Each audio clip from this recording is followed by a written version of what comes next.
I think he's trying to sleep on the couch tonight. It sounds like he's heading that way. I don't know. Bro, I'll live in the doghouse. You live in the dog. Oh, shit.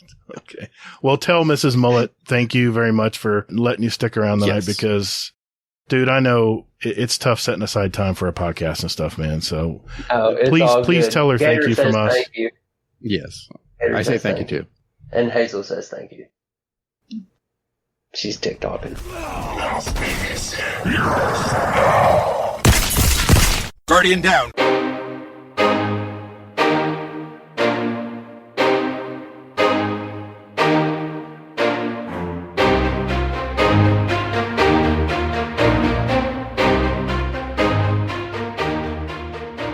Hey, what's up, everybody? Thanks for spending your day with us. Welcome to episode 204 of Guardian Downcast, a Destiny podcast. Hey, if you love to play the game Destiny 2, you've come to the right place. We're a couple of gamer dads that have played Destiny since that day one beta in 2014, and we're just as passionate about it today as we were back then.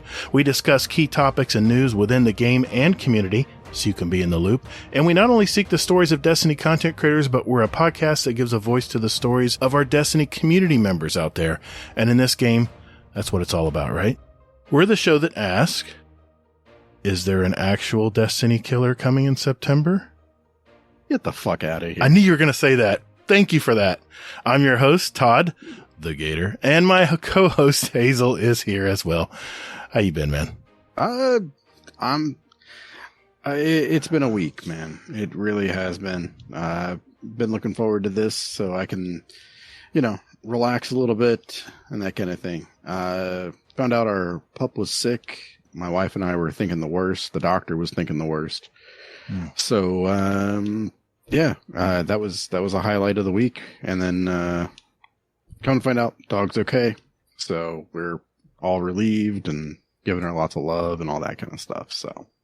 Oh, man. Yeah, we found out today that everything's going good with her and everything else. So So for now, she's good to go? Yeah, she's a champ. So she's laying right here next to me, sleeping. Oh, good deal, man. It's a roller coaster though, right? When your dog's not itself and that day's coming, it's just. Yeah. My dog leaped off the black back deck today and sprained its foot. So then, of course, it still wants to go for a walk. I'm walking and it's hopping on one foot. I'm like, yeah, you're not going for a walk tonight. So, yeah. Then you feel like an asshole because, people see you and you're walking out there with the dog. And exactly. The dog's limping and you're like, yeah, I'm sorry. What did you do to the dog? Did you hit the dog? I'm not an asshole, I promise, or too big a one anyway. But. Well, dude, I was thinking about you this week because I've had to put several dogs down, and it can just put a damper on your whole week, man.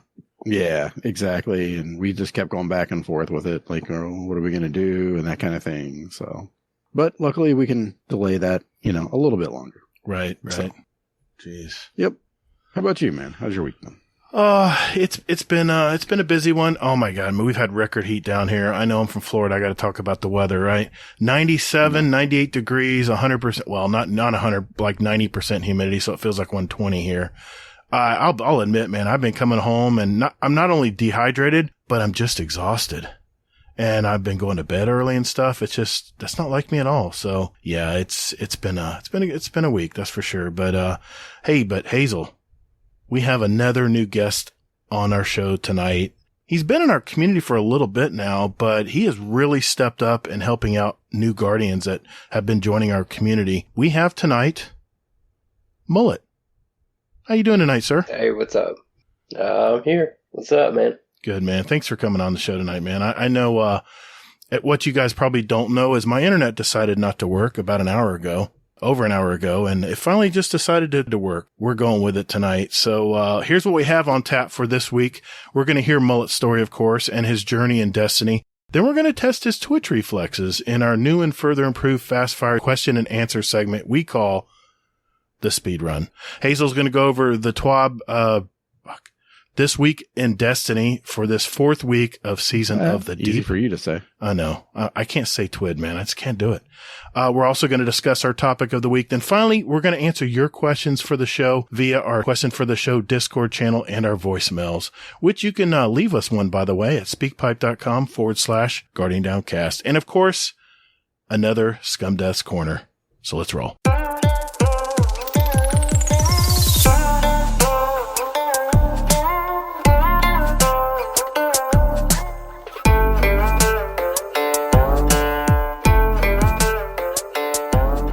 Hey, thanks for listening to Guardian Downcast. You can find us on Twitter at Guardian_D_cast. Or you can find us on our Instagram at Guardian_Down_cast and see what picks our weekly guests want to share with you. Or, you know what? Just visit our website at guardiandowncast.com for all of our contact information and where else you can find us to play any past episodes you like in any order you like, right from your browser. Man, don't or me. Hey, Guardians, while you're at it, follow our Guardian Downcast show playlist. We have it on Spotify and Apple Music. We post these links in our show description every week. So check us out. And later, Guardian. Toddles. Oh, come on, man. Not the toddles again. What's wrong with the toddles? Nothing, I guess. Yeah, if you don't like it, you can always edit it out. Yeah, I'll edit it. Okay. Mullet. Hey, man. Hey. How you been? I've been good, man. I've been busy. Staying busy. Yeah? How you been? Busy with? Well, I've been in the backyard digging for like the past 3 or 4 days straight. We're trying to get a fire pit set down, trying to get a playhouse for my daughter and son. And man, after work and all that, it's just very time consuming. Oh, yeah. Yeah. Well, Yeah. Whereabouts do you live? I live in central Kentucky. Oh, okay. Pretty nice. Yeah. Nice. And what do you do to pay the bills? I am a production supervisor at a machine shop. We stamp car parts, and there's laser cutting for different components for different companies, like chainsaw blades and stuff like that. So there's all kinds of metal work going on. Nice. You can expect to be messaged on probably Monday or Tuesday with people who listen to it. And like, oh, hey, do you do this? And do you work with this group? And things like that. It's always funny to see. Yeah. So. Yep. Well, let me ask you this. What was your earliest video game moment? What got you into this crazy hobby we're all a part of? I would say, I think that my brother got me into it more than anything. He's 5 years older than me. He always played like Nintendo and Dreamcast and stuff like that. And, you know, I was always catching up behind him and playing Legend of Zelda with him and stuff like that. And then I started to game on my own, you know, throughout the years. Mm-hmm. And it's always been a part of my life. Definitely. What was your first video game?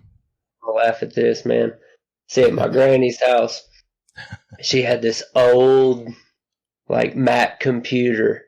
And I would play. It was on a floppy disk, dude. And this is like Super Nintendo was out. You know, like floppy disks were obsolete at this point. But I would play Oregon Trail on that Mac computer, man. Awesome. That was my wife's first video game too. Yeah, I'd play that at like I was like 7 years old playing Oregon Trail, getting like dysentery and shit. Oh my god, that's crazy. Yeah, and then like Double Dragon and shit, and then oh yeah, man. I would say like the first video game that I really like sat down and played it just through and through was probably Super Mario 64. Okay, that was like kind of a pivotal moment for me. Like, oh, you know, it's kind of a free roam game, you know, but you know, there's levels to it, and you play through the story. Man, right. I played the hell out of that game. Wow. Through and through. Gee whiz, man. Oregon Trail, that's nuts. Wow. I love that. Yeah. That is, yeah. That and the one where you're like a fish, and you're like, you have to like, you know, say like, it will say like something is like, I think it was like a raptor is coming from the sky or something like this. Do you want to go up or do you want to go down? that kind of thing. So, Shit, man, I've got another one for you. I would say just like a little bit after that, that's when the Panasonic 3DO came out, and my dad got that. Yeah, I remember the 3DO. I couldn't afford it, but I remember seeing it. So the first game that he got for it was Mist. And to this day, nobody can play that fucking game. I still can't figure it out. I still can't figure that game out. No.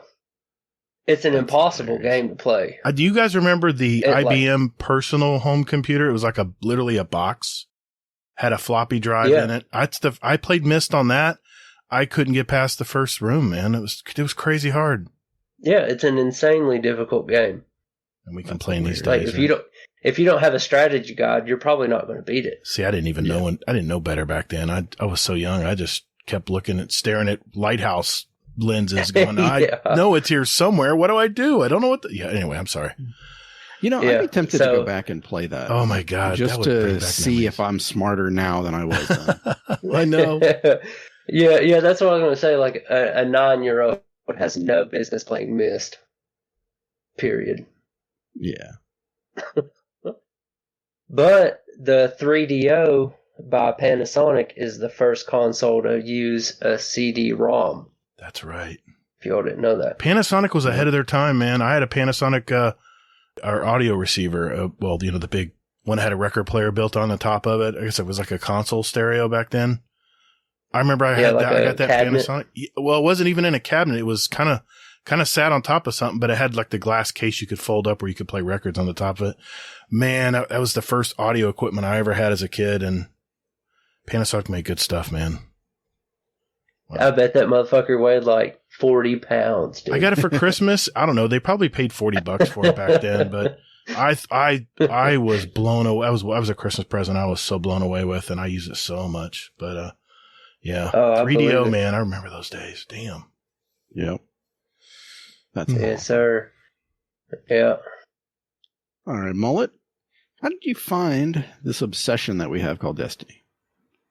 Well, my brother wanted me to play the game with him. My brother played the beta, and then maybe 2 or 3 weeks after it released, he was like, dude, you got to get this game. It's insane. And it's basically been nonstop ever since. I mean, that's really all I can say.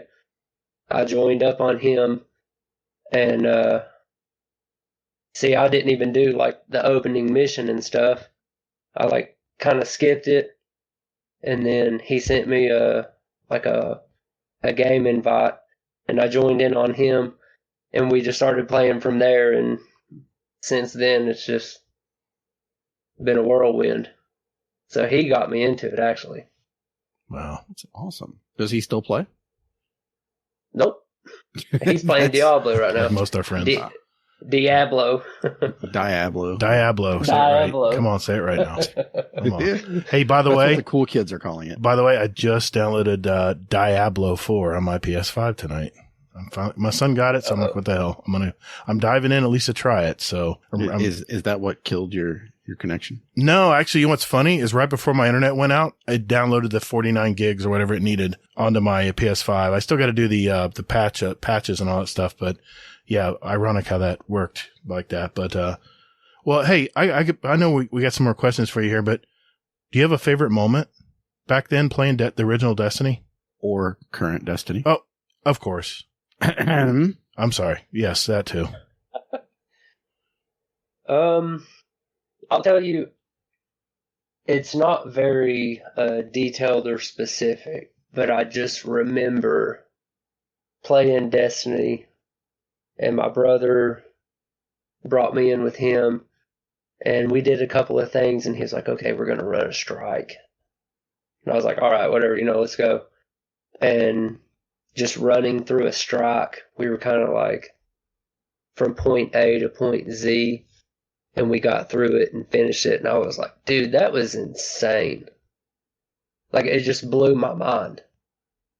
Running through, just killing enemies and going through the whole map, and then you fight the boss, and then you get your rewards, and then you're back in orbit. And I was like, let's do that again. You know, that was insane. And it hooked me, man. Loved it. That's awesome. So, what have you been up to this week in Destiny? Tuesdays are reserved for seasonal content. Do the storyline. Yes. Get all the seasonal armor and weapons on, and run the salvage and deep dives, and kind of play the game as intended.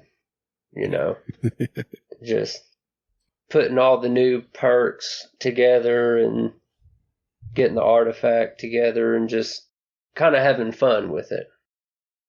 And then Thursday is Dungeon Knot. We had a Master Ghost of the Deep with Technical and Wormwood. Oh, and then Technical stayed around, and Dad McNasty joined, and we ran Ghost of the Deep completely. And Yeah, then awesome. That's now pretty I'm cool. here. Now I'm here. Maybe tomorrow we'll get into a raid. Who knows? We'll see what's going on.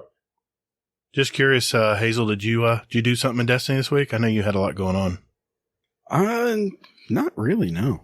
I haven't really done much in the game this week, so this week for me has more been just like Marvel Snap.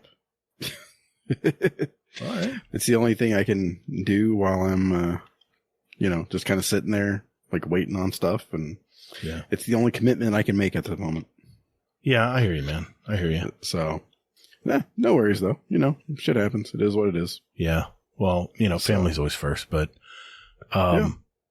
What about you? yeah, I did some stuff with the community this week. We started off Saturday. I did a raid, and, I ran, Mr. Monkey wanted me to run a raid this weekend or something, and he hadn't raided with me in a while, and the feeling was mutual. It was Mr. Monkey, Lord Silent, Kingsley Mack, Hayoko was in there. Who else was in there? Dimwee? I think Dimwee was in there as well. Salt, basically an ACL, was in there with us. Yeah, I had a good time. Did not get the shotgun. It's okay. I'm fine. No problem. I'm good. But, then we ran, I needed to get those week, remember I said last week that I needed those weekly story missions done on Neomuna. So, Frostbite and, Moose ran those with me, and I catapulted from level 7 to level 9, almost 10, because it auto completed a bunch of stuff as soon as I upgraded to level 8 on my Guardian rank. 9 just immediately upgraded. I think I had to, I don't know what I had. I was already at 9 completed when I completed 8. So once I got to 7 to 8, 8 was fully completed. I was already at 9, and then I'm halfway to 10 already. So where are you at, by the way? I'm just curious. No, it's a good, yeah. I believe, I'm almost to 9. Not that I'm 8 competing. done. No.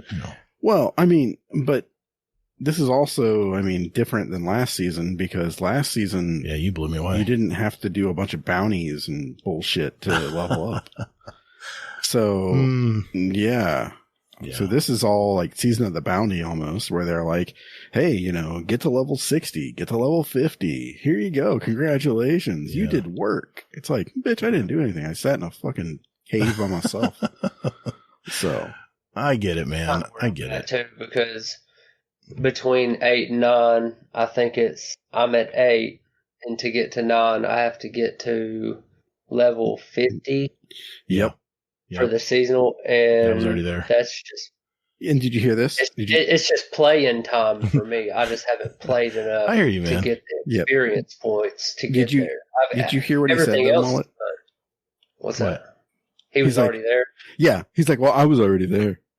And I didn't- bounties like it's a job. I didn't stack bounties Yeah. this year either. No, but I've been playing my hunter. Obsessively learning. And I got to tell you, man, I ran last night. I was just, I got on. I said, I really don't want to run anything with anybody, but I want to do something, and I went ahead and decided there was a K1 crew quarters on the Moon last night, and I know the Moon ones are a pain in the butt to farm. I went on I decided, you know what? It was exotic arms that night, and I had 3 exotic arms I had not unlocked yet on my hunter. And so I said, you know what? If you don't try, you never know, right? So I jumped in there. Of course you got to feel your way through the first way through, find out where the champions are and everything, and got through it. And sure enough, Athers's Embrace dropped. I'm like, I think it was on my second run. I ran it the first time and didn't get anything. I'm like, okay, we'll do it again. Second time, Athers's Embrace. I said, all right, let's just run a roll here. Let's see if we can get the rest of them. The very next run, Caliban's Hand dropped. Nice. And I said, okay, I can't get 3 times lucky. I've never gotten 3 times lucky. Next run, Triton's Vice. Triton's Vice drops. 3 runs in a row, I get 3 exotic grasp gauntlets. What do you want to call them? Yeah, gauntlets. So I actually even went into the Discord, said, I don't know if this is a glitch or what, guys, but I just ran 3 legendary lost sectors on the moon K1 crew quarters, and Captain Muskie even joined in and tried it, and he said he didn't get one, but I thought maybe it was a glitch. Bungie's so glitchy right now. They're having so many internet and network issues. And sure enough, I was just very lucky. I've never been that lucky. Never been lucky 3 times. Never. But I got a question to ask you guys here while we're talking about what we did this week. And I guess I spoke too soon last week, but Destiny is the glitchiest it's ever been, ever since I played this game, all the way back to Destiny 1. I was actually getting define glitchy. I was actually getting jitter when I was playing. Have you guys been getting any jitter on your screen? And it doesn't matter if it's on PC or PS5. I'm getting jitter. I'm getting spikes and frames and stuff. You'll be aiming something and all of a sudden your gun will jitter to the left, or like it's not connecting all the way or something. Are you guys getting any of that problems at all? No. I don't know what's going on. I mean, I'm not. Mullet? Well, I ran Spire of the Watcher, and at the top of the tower, when you're fighting the Akalos, whatever his name is, yeah, you go out to the different arrays from the center, and I've got a video clip I can send you. Mm-hmm. It's like all the enemies just stop moving. Oh man! And there was no damage from the bullets or nothing for like 5 seconds, and then everybody like shifted to a different location, and the game like just kept going. Wow! It's just like it kind of like glitched for a second, and then went on. That's what it feels like. I've noticed things like that on it. It's just kind of odd. I've never had this happen before. Never. I've never had jitter in my game. Yeah, I don't know. I've never had that. Yeah, jitter is a good word for it. It's like you're running and all of a sudden you go backwards 2 frames and you're running again, or you're aiming your gun and it just gets out of control for like a couple frames. It's very that slight. Sounds like lag. It's to me. So yeah, I mean, it might be part of your problem with your router too. Who knows? It may be, but the fact that he said it may be his, for me too. It may be. That's very true. It could very well be that, but anyway, I just didn't know if that was happening to you guys or not. But no need. We don't need to hear my woes. But that's about what I did this last week. So it's been a pretty busy week, and got Iron Banner next week. So we'll get to that, I guess. But I'm looking forward to doing that with my buds. All right. Well, let me ask you this, Mr. Mullet. Why do you game? What is it about video gaming that keeps you in, man? It keeps you locked in. I think it's my attention span. I think getting focused on one activity and excelling at that. Mm-hmm. I like to sit down and relax, get focused on it. It's an entertainment factor. Sure. But I really just like to sit down and really have a good time with one activity that keeps me focused, and it's an escape, Mm-hmm. There's a lot of different factors in it. Right. I really do enjoy just having that. It's like a solid, right. It's a solid in my life.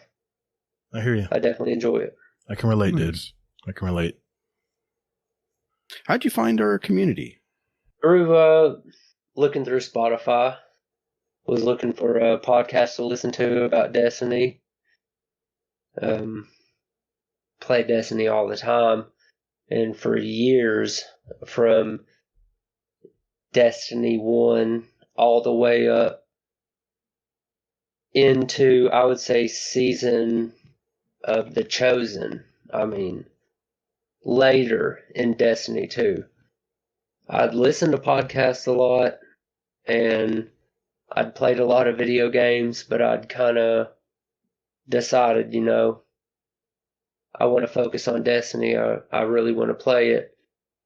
And I wanted to listen to a podcast that would kind of keep me up to date, but keep me entertained, And I really enjoyed this podcast, and over time I've just kept listening to it week after week, and here we are, Yeah, I was gonna say, here we are. months and months later. Yeah. But I wanted to add that, I played Destiny 1 from the beginning all the way up until Destiny 2, probably to Curse of Osiris. Okay. And then I stopped playing until about Season of the Chosen, which is a pretty big gap. It is. I stopped playing for a while, and I do have a legitimate reason why. Why? So, the reason that I stopped playing for that amount of time, and I don't know if anyone else would vibe with this or kind of see where I'm coming from, is this is before the seasonal model and all that. Mm-hmm. But I was on a PlayStation 4. And I was telling my wife, I load up Destiny on my PlayStation 4, and by the time I get through load screens and boots on the ground is like 20 minutes later after all the load screens and going to the tower and all this. I was like, this is too much time, Like, I've been playing I've had the game playing for 15, 20 minutes, and I haven't even started going yet. Yeah.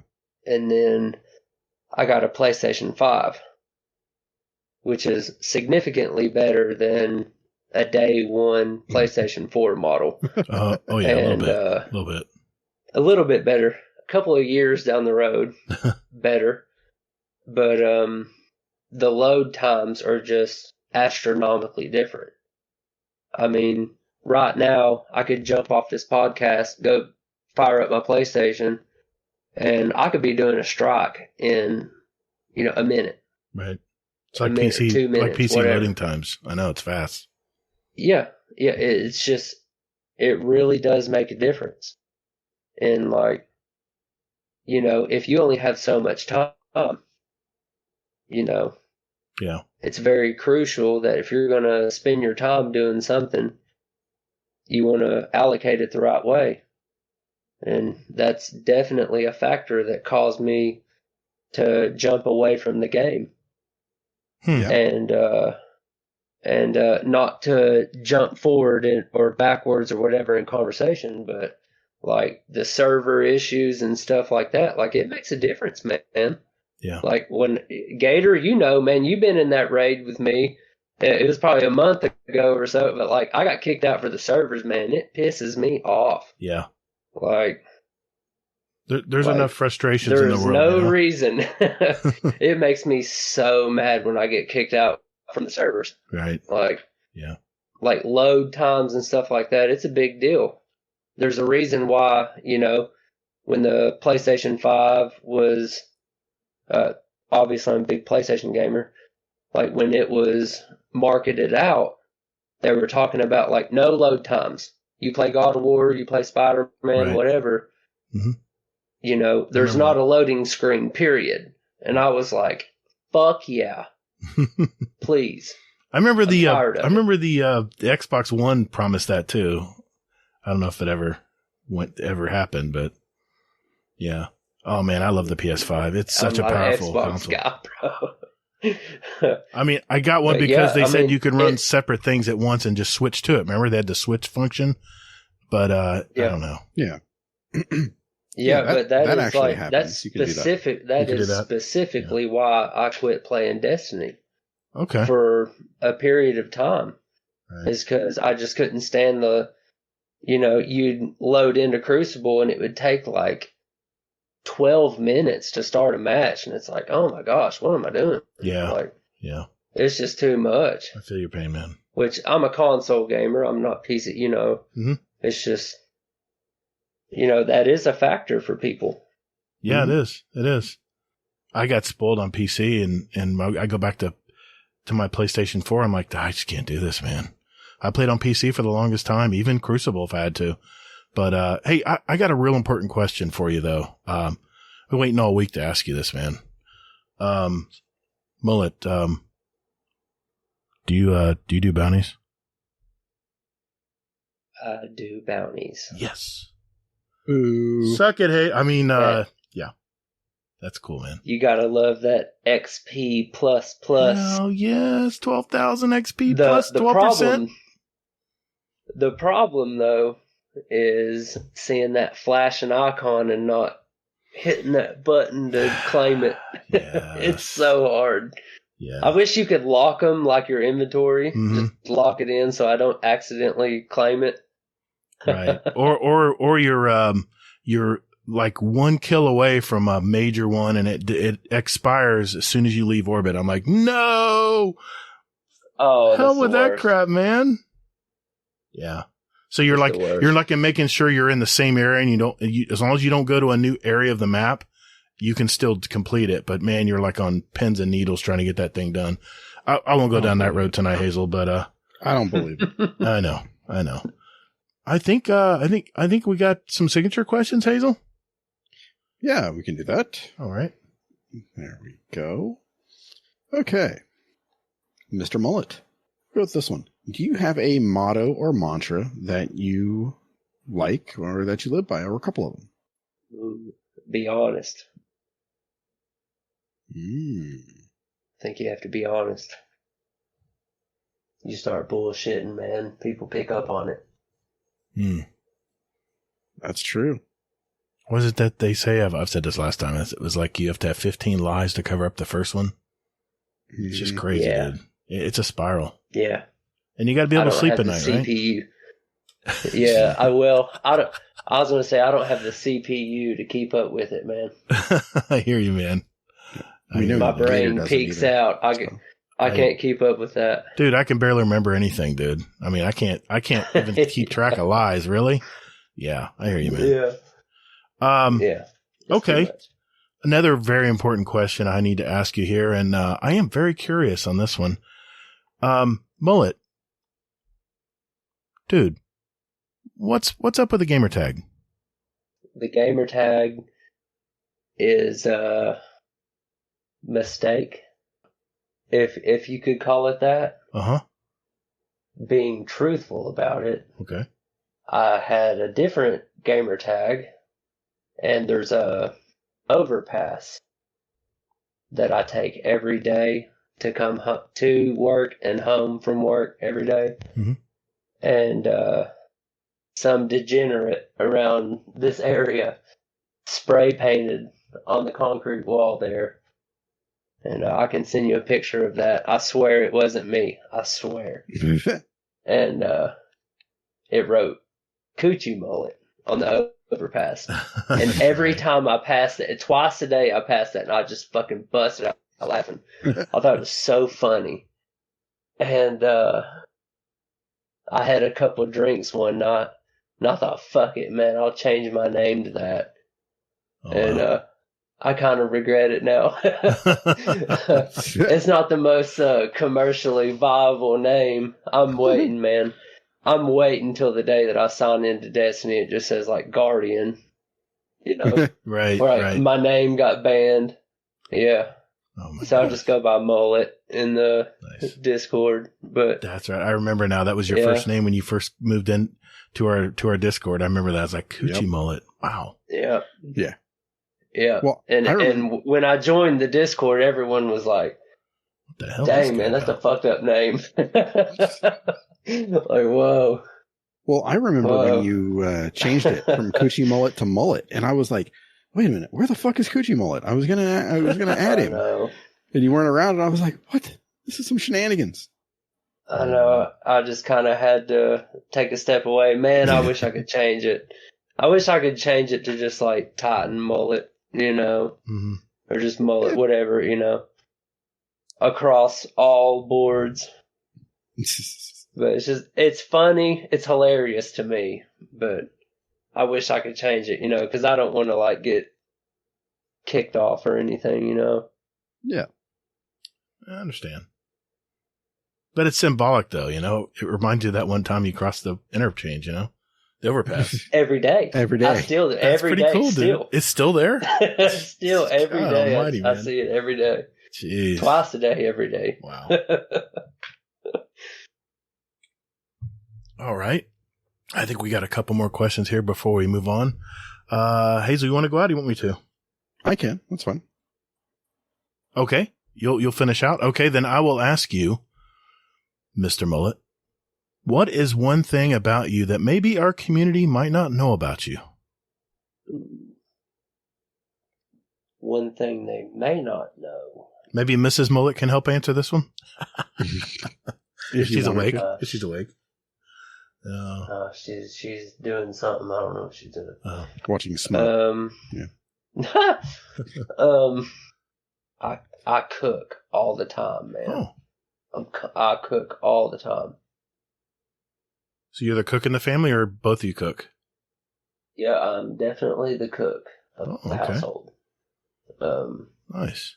I don't really post about it a lot or anything, but I would say 6 days a week. Really? At least 1 or 2 times a day, I'm cooking a meal. All right, now I got to ask now. What's your favorite meal to make? Tacos. Oh hell yeah, dude! Now we're talking. Favorite of all time. Nice. Oh man, I'd ask you to explain it, but I'm getting hungry I haven't had dinner in a while. I might get really hungry, but yeah, dude, you can't go wrong with tacos. You can do it so many different ways. Do you have like a secret or something like that you do to make them like great? Once the taco meat is finished, just throwing a couple tortillas in there with it and putting a lid on it. So the moisture inside of that just kind of heats up the tortilla, and then just open it up. That's a great hack. I'm going to have to use Start that. making them. Some next level type stuff. Yeah, right here. I'm putting it in a damn pan, spraying olive oil on it. What the hell was I doing? Yeah, dude, that's the way to do it. Some people will like wrap your tortilla in like a wet paper towel and put it in the microwave. Right. Some people put it in aluminum foil and put it in the oven.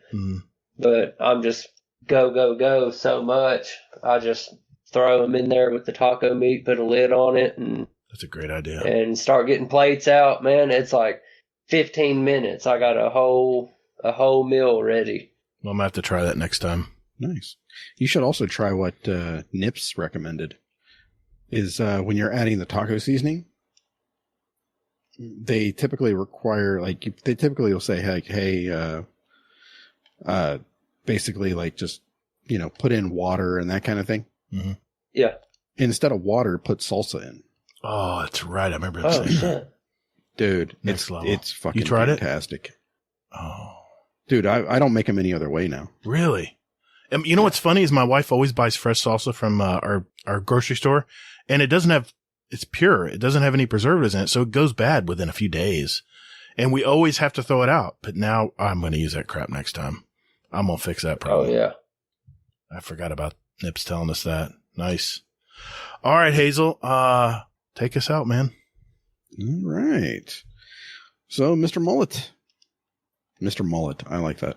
Do you have any hobbies outside of gaming? Riding the motorcycle. I would say that's my hobby. Uh-oh. Okay, hold on. Whoa. Yeah. What are we talking about bike-wise here? It's a Yamaha street bike. Okay. What size bike is it? What size street bike? It's a 2021 Yamaha MT-09. Oh. 900cc. Oh. Naked bike, it weighs about 375 pounds. Wow. I miss biking, man. At any crazy Good time. biking stories? I mean, where you been riding? I'm sure you do. I mean, Plenty of them. I mean, the people pull. I mean, I have blue hairs down here. I just pull right in front of you. They don't care. But man, biking's fun. It's my chance to be a renegade. It is, man. It's freedom. It's the ultimate convertible, right? Yeah. Especially when someone pulls out in front of you and you can stick your middle finger at their fucking car window. Beat on their window. Just hope you don't get a gun back. I have. Jeez. I have. In Florida, you can't do that in Florida, man. You just never know what's going to happen. Yeah. No. Maybe I'll just take more chances than you. You probably do. You probably do. Yeah. Well, hey, Mullet. It's brother, a good time. Thank you for sharing your life with us tonight, man. Yeah, Appreciate you. Hey, thanks. Thanks for having me. Hazel, I think it's time for that speed run. What do you think? You think you could beat Bell's record? I think so. Okay. You heard it here. All right. We will be right back and we'll find out. Call the Praxic Order. Call the Thanatonauts, the Jinsen Scribes. Call everyone so they can witness you. All right, listeners. This segment is called The Speed Run. This is where we have a database of over 600 possible questions for our guest. And Mullet here is going to have 2 minutes to answer as many as he can. These are short 1 or 2 word answers. And at the end of the year, the guest with the most answer will win a prize and title of 2023 Speedrun Champion. The questions are custom curated by me, so no one can memorize the order and just quickly answer what comes to mind. Tonight, I'm going to read the questions aloud from my list. Hazel is our timekeeper and quality control expert.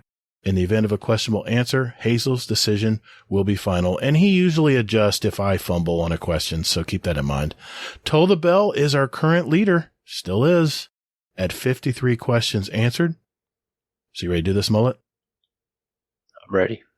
Hazel, we got 2 minutes? Now we do, yes. Awesome. All right, here we go. 3, 2, 1. Warlock, Titan, or Hunter? Soda or pop? Pop. Void, solar, arc, or stasis? Void. If you could live anywhere in the world, where would it be? Bali. M&M's or Skittles? M&M's. Controller or mouse and keyboard? Controller. Shotgun or sniper? Sniper. Strikes, Crucible, or Gambit? Strikes. Are you an AMC Stubbs member? Yes. Are you really? Charcoal or gas grill? Charcoal. If you could choose, who would voice your ghost? Samuel L. Jackson. Europa, yay or nay? Yeah. Human, awoken, or exo? Exo. McDonald's or Taco Bell? Taco Bell. Is Scum Death your uncle? Yeah. What's your favorite Destiny planet? Europa. Vow of Disciple or Root of Nightmares raid? Root of Nightmares. Have you ever been to the Lighthouse? No. What's the best sandwich? Ham and turkey. What armor slot do you use as an exotic? Chest. Time travel or teleportation? Teleportation. Ikora, Kate, or Zavala? Kate. Boba or Mando? Mando. What number am I thinking of? 7. What's your favorite letter of the alphabet? D. What is your favorite word? Pass. Destiny seasonal events, yes or no? Yes. What's the one thing you own that needs to be thrown out? My shoes. What's the worst job you've ever had? Pizza. Pulse rifle or hand cannon? Hand cannon. Do you have a tattoo? Yeah. Do beans go in chili? No. Favorite drink? Gatorade. All right. Terrible. Yeah, but you were honest as hell, man. I love it. Slow. You actually gave a little thought to it, though. I love it, man. Yeah, you did. You did. That's dude. what means more. And honestly, I like these better than the ones they just blast through. But don't tell anybody that. But yeah, okay. I mean, it was Yeah, respectable. because I gave it some thought, man. You Samuel did. L. Jackson as your fucking ghost. That's amazing. Exactly my point. Exactly my point. Yep, I gave you extra points for that. Yeah, there we go. Yeah. Are you really an AMC Stubbs member? Yeah. No shit. I'm not on myself. I love it. Good deal. Yeah. Why All would right. you not be? Exactly. Could you tell him, please? I've tried, man. He doesn't. Well, yeah, I mean, Let's do all the you ad. have to do is that. Hey, man. I appreciate you having fun with it, though. I really do. Hazel, what's his number, man? 35. Not bad. Not bad, man. All right. Hey, everyone out there in the podcast world. Do you have a great question for our speedrun segment? If that's a yes, join our Discord and enter them in our speedrun question ideas channel, and we'll add them to next year's speedrun. Just remember, they need to be yes or no, 1 or 2 word answers. Either or questions will also be accepted. And the one open question I do love is, what's your favorite? At the end of the year, we're going to have 2 drawings for a $25 gift card of your choice, and you can enter up to 5 questions to go in that very drawing. So let's hear them. All right. Also, if you're enjoying what you've heard so far in our show and you know someone who plays Destiny, this is how we grow, folks. Do us a favor and share our show with them. All the links in our show are in our show description right down there below in the description area, but you can also hit that share button on whatever app you're using. So we appreciate you. All right. That means it's time for This Week in Destiny.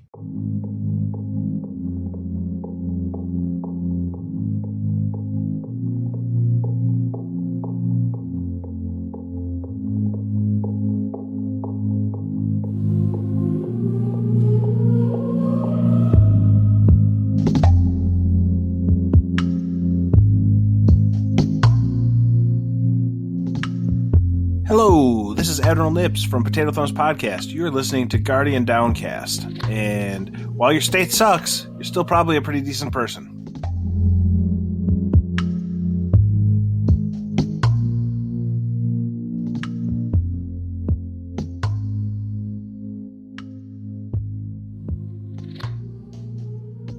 All right, Hazel, 4th week of This Week in Destiny. What's going on this week, man? That name is hot garbage.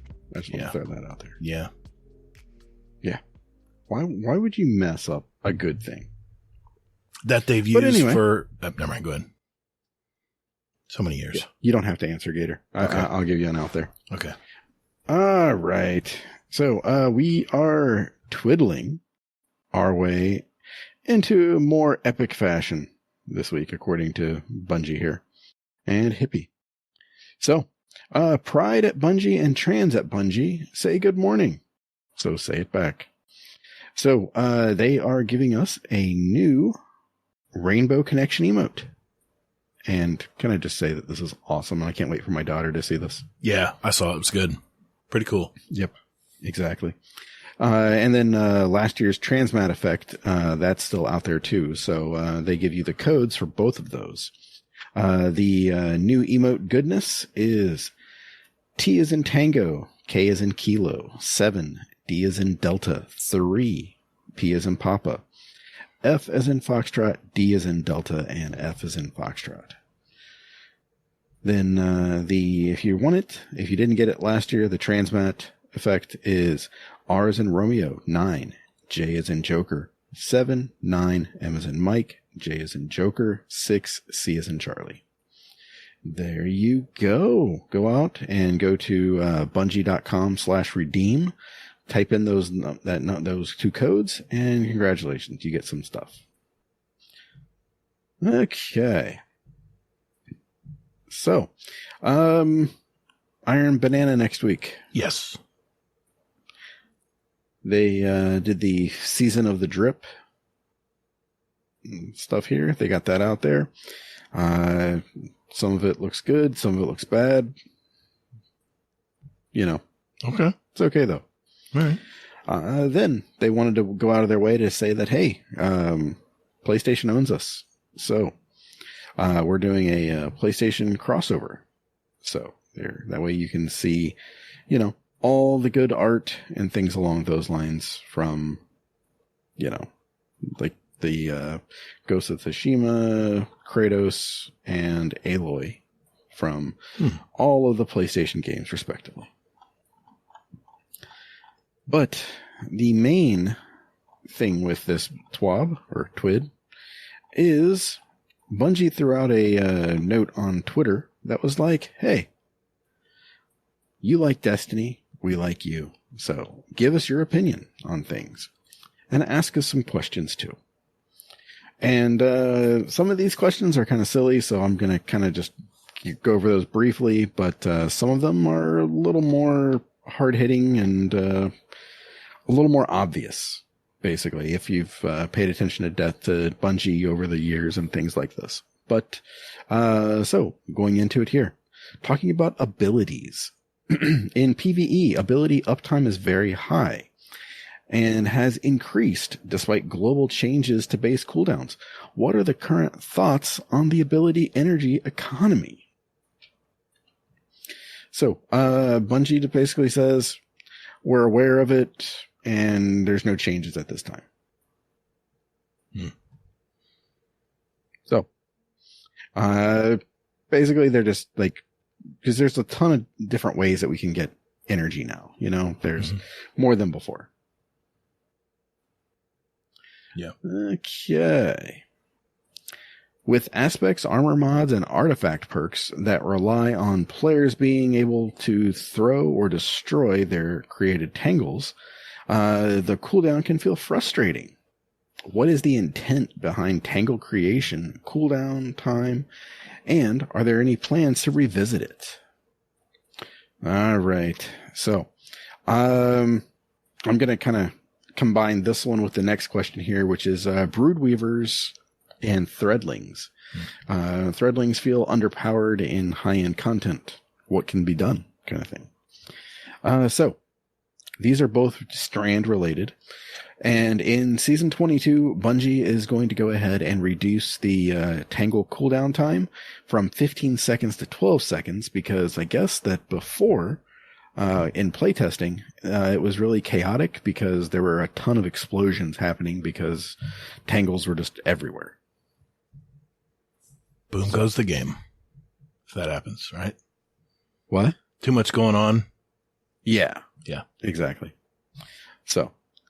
And then the second part here is about Threadlings. So yes, in Season 22, they are going to increase Threadling damage in PvE and reducing the duration and uptime of suspend sources in PvE. Boo. Good for one, not for the other. You suck, Bungie. Yeah. I'm just kidding. Okay. And then, how does the team feel about the current suite of grenades? They're going to make some changes to the timing in Season 22 for some underperforming grenade options. So be on the lookout for that. Okay. So, anything groundbreaking here, you guys? No, not for me. I mean, it's pretty straightforward. Anything for you, Mullet? Anything you want to comment on? Okay. Nope. Yeah, pretty much. I mean, yeah, nothing groundbreaking here. Yeah. Nope. Sounds like nonchalant bullshit answers, but that's just me. I mean, I'm glad that the Threadlings are going to have more power because I thought they were a little weak. So that's good, but Yeah, I hate that I'm going to have to. I've never used them once. Really? Oh, I got a Warlock build that I haven't been able to use lately, but it's just Threadlings. Yeah, but you're everywhere. a Warlock, not a Titan. Yeah, I'm actually a Hunter, not a Titan right now. No, you're a Warlock. Oh, thanks, man. Quit lying. No, I'll take that as a compliment. I don't know. We'll see what happens next season when if he sticks with Hunter. You know. Yeah. We'll see. Yeah, final shape rolls around. Oh, I'm a Warlock again. Yeah, exactly. I need to crutch on Void. Oh, come on now. Okay. I'm crutching on Void right now with my Falcons. You kidding me? Hey, that's different though. That's offensive. Oh, it's not some BS like devour shit. That's okay. All right. No, I said what I said because they were talking about Threadlings and grenades, and they're like, "Well, we're working on it." Yeah. Kind of a half-ass answer, if you ask me. Well, next season they're going to get a buff, so that's the important part. Yeah. So, can/will hand cannons get a buff? Not quite to Shadowkeep levels, but at least something. And then they went in to say, "Hey, jackass, we're already at or above Shadowkeep numbers. Actually, we're above Shadowkeep numbers. If we did bring in Shadowkeep numbers, it'd be a nerf. So, yeah. So watch what you say. But anyway, they feel that hand cannons are underperforming in PvE, which they are. I agree. Big time. And they are making some buffs. So, increased reload stat. They're getting a PvE damage buff against red bars by 20%. Now, keep in mind, they just got a 20% increase in Season 20. Crimson. In the mid-season update. So they're getting another 20% update, or 20% buff. And then they're getting a 75% buff against orange bars. Ouch.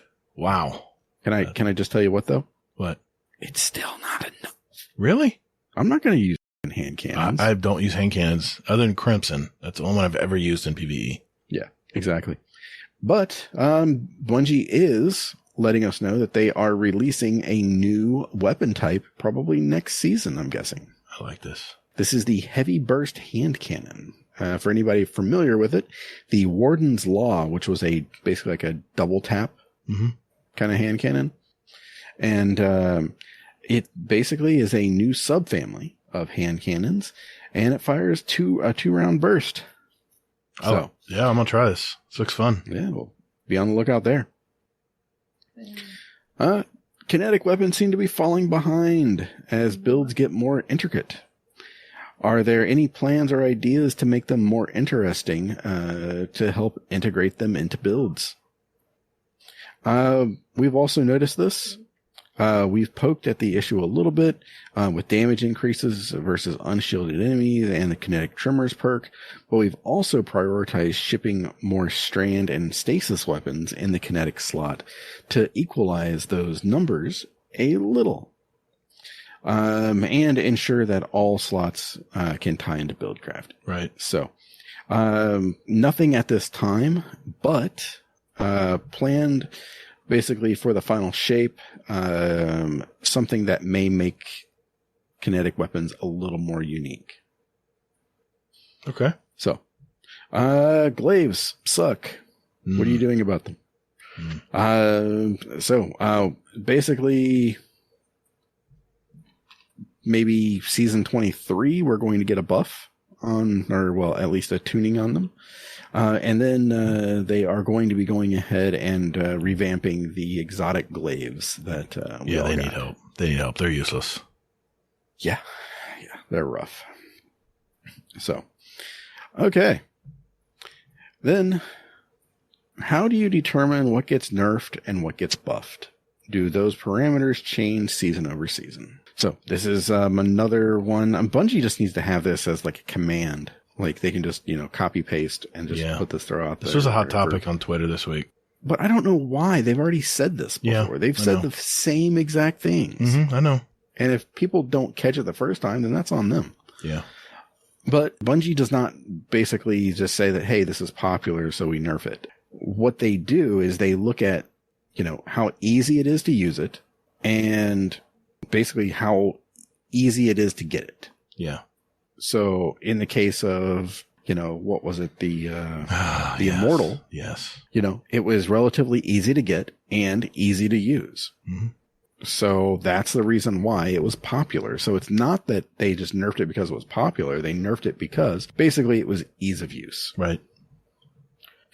So, there's, just things in here too, like weapon effectiveness. So kills per time equipped. Win rate. They keep track of everything. They do. And then they basically will look at the bottom tier too and say like, hey, what weapons aren't people using? And then is it a subtype thing or is it just a specific weapon type thing? Yeah, I gotta give Bungie credit. They're always looking to buff stuff that isn't getting used a lot, right? At least some things. Yeah. Exactly. Yeah. Okay. And then, I love this question. Any further exotic tuning planned for the future? Yes, there is. Yeah. Now, they said a lot of words here. Yeah. But, yes. Let's spare our listeners. Yes. One key thing here, though. I think it's the next question. So, okay. So anything about weapons stand out to you? Hand cannon buff. I mean, it's pretty straightforward. Kinetic weapons getting an update in season, well, like 24, 20 something. Yeah. Yeah. I mean, I like that they put this out, but yeah, I mean, it's pretty straightforward, man. At least it is to me. Yeah. Mullet, have any thoughts? Mullet's asleep. He's drunk. Sleep. Just what I said earlier. I think it's generalized. I think it's I think they're putting it off. Yeah. But that's what I think. Yeah, I mean, they're mainly just saying, hey, it's all on our radar. We see it. We're going to address it in season 22, 23, 25, things like that. So, exotic armor and build crafting. My favorite exotic armor could use a buff. Any plans to buff exotic armor? Yes. Yeah. Wow. Big stuff there. Deep question there. Oh, here it is. I missed the one part here. Okay, so an exotic catalyst in season 22 is going to be released, and it's going to be heavily requested. And it's also the most complex catalyst they've ever made. Really? Yeah. I saw Paul Tassi. He threw something out there. Do you know what he said? He's like, I don't exactly remember the words, but he said maybe Monte Carlo will finally go stabby now. Oh man, that would be cool. I'm like, there we go. So. You just solved the glaive problem. Yeah, nobody's going to use them anymore. Yeah, I don't think that's going to happen, but that'd be cool. It should happen. Oh, I know. Yeah. Okay. Can you explain the recent Stompies change? Okay. The Bungie goes in to say that only bitches use Stompies are outside of PvP. And they're only intended to be used for jumping puzzles and no other reason outside of that. So if you're using it, then they say, let me read it here. Then you need to get good, you scrub. There it is. Question asked, question answered. Yep. XOXO Bungie. All right. They did also say in there too, I skipped this part, but basically it's just that they wanted, hunters to kind of not have as free mobility as they did before. And, okay, moving on here. So, are there any plans for more exotic armor interactions with exotic weapons? They say here that we feel these connections between exotics are best when they are rare and a little bit hidden. That being said, we would like to add more of them to the game, especially for hunters and titans. Keep an eye out for the future. Okay. Wink, wink. Will we ever see any pre-Lightfall armor mods come back? And they said that pretty much no. If anything comes back, it'll be on the seasonal artifact. Okay. Yeah, most stuff is already out, and I mean, people can't even name what the hell's not back in the building game. is so much fun now, man. I love it. Nice. Okay. Miscellaneous. Can we favorite shaders soon, please? We have something in the works. Great. Nothing like scrolling through your 4 pages or 5 pages. No, I'm sorry. 10 pages of shaders to find that one you're looking for. Yeah, I don't even care, but sure. Yeah, that's the thing. Are there any details or confirmations regarding HD/UI updates that were previously mentioned? We'll talk more about this when we have something to show. Closer to the final shape. There we go. Ooh, August 22nd, baby. All right. Shit's broken. There it is. Movies. Art. And I should go from Hippie. Thanks, Hippie. And thank you, Hazel. That's it. That's a TWID for 4th week. All right.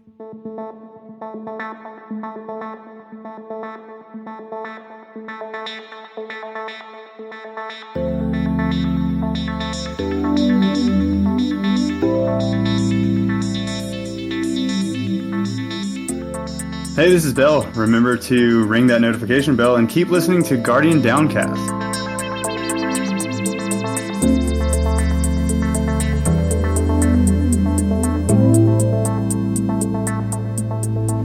All right, topic of the week. When I was thinking about topic of the week, we just have seen everybody has kind of got their cards on the table as far as what's coming up in the next year or so. And I just wanted to ask you guys, while I had you guys here, Sony's had their state of the game. Xbox had their showcase this week. The Summer Game Fest is done with. Ubisoft has their thing out. What do you guys, think? Do you guys see anything that interests you out there or anything you wanted to mention going into this next year? I like the previews of all the games. I would like to see more gameplay footage. Yeah. It seems like a lot of these trailers are starting to get doctored too much, and I just want to see the game, And I guess that's old fashioned of me, but I don't want to see a CGI preview of something or a quick snippet. That's one of the reasons that I enjoyed E3 Starfield so much. Yeah. Right. Yeah. Yeah, and E3's no more, so. I think that Xbox is really leaning hard towards Starfield, and they've shown quite a bit of it, right? And it's good to see what they're trying to put out there for everybody. Yeah. What do you think of the Starfield stuff they showed? I think it's great.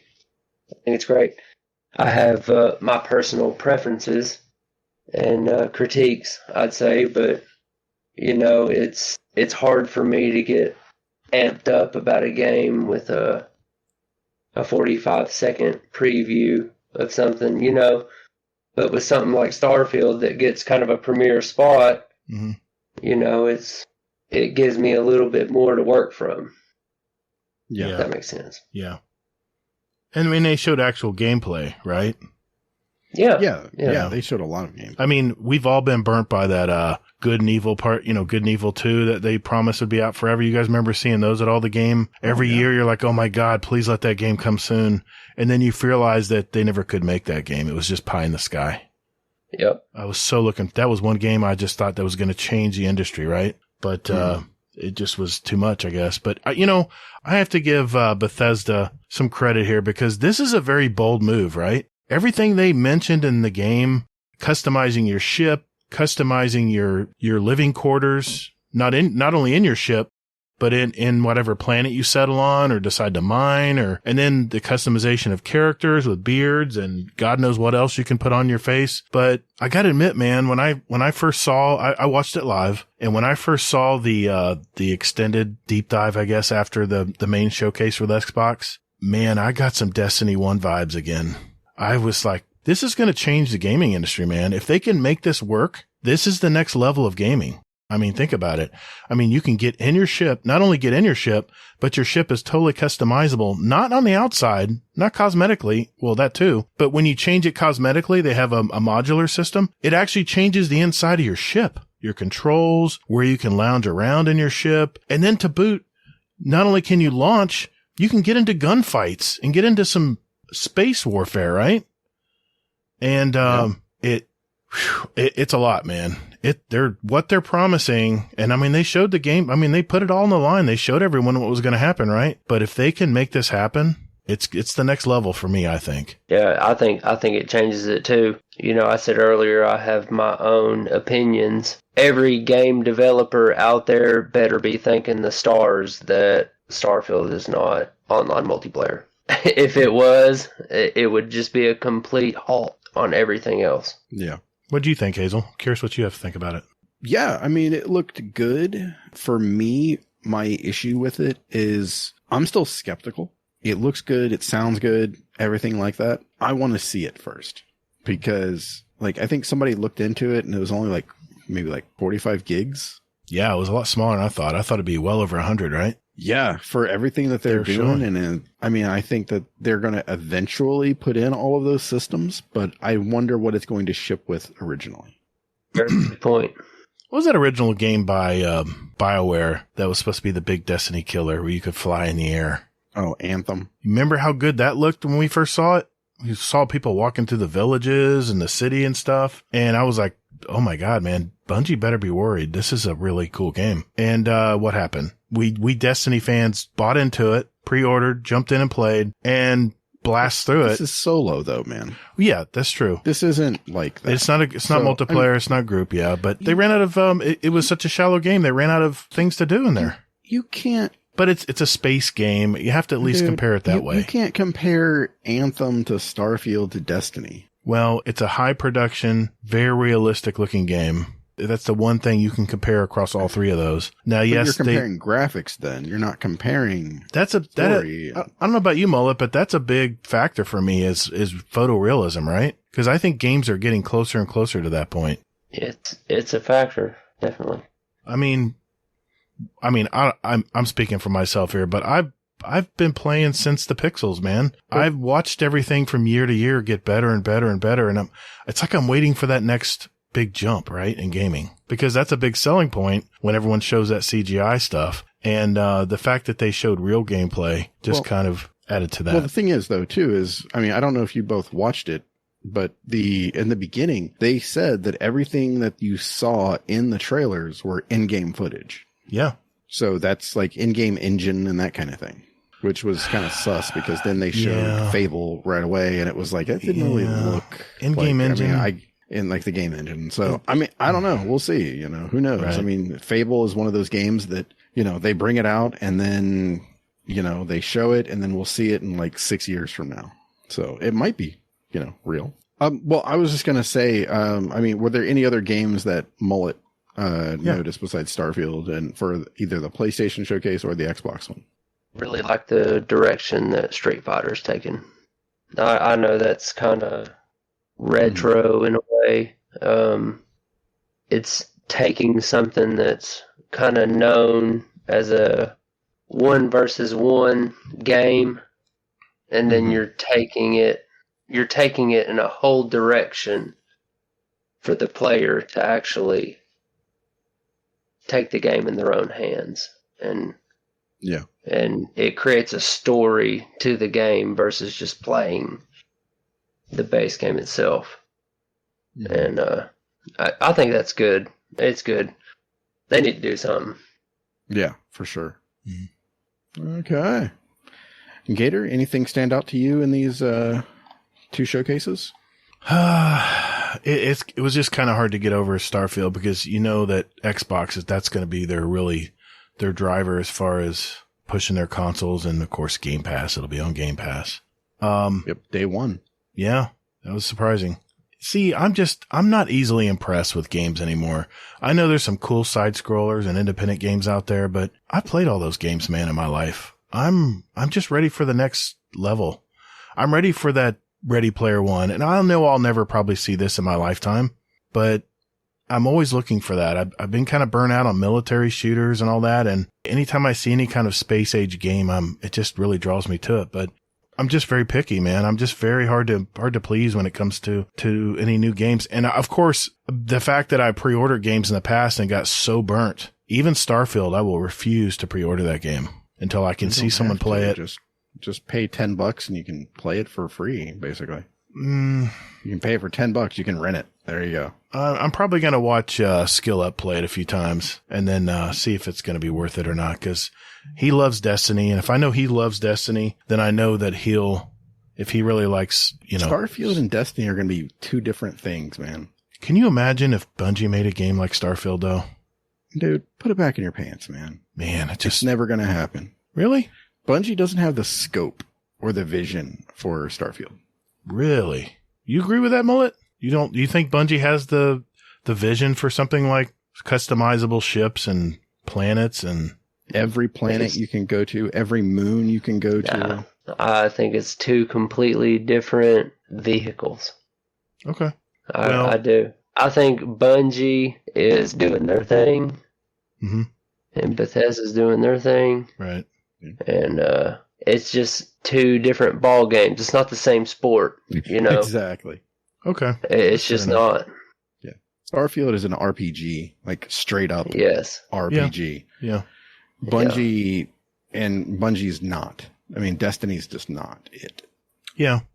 And you know, Destiny has their stuff they're pushing here soon. But, you know, once I did get off the high of watching that, because, I mean, let's face it, it was a high production.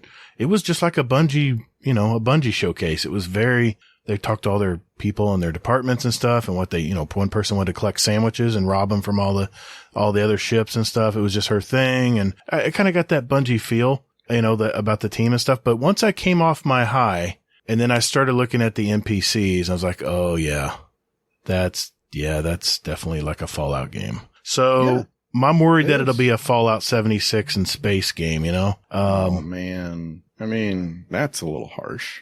All right. A Fallout game in space, not a Fallout 76 game. But Fallout games are great. Oh, I played them.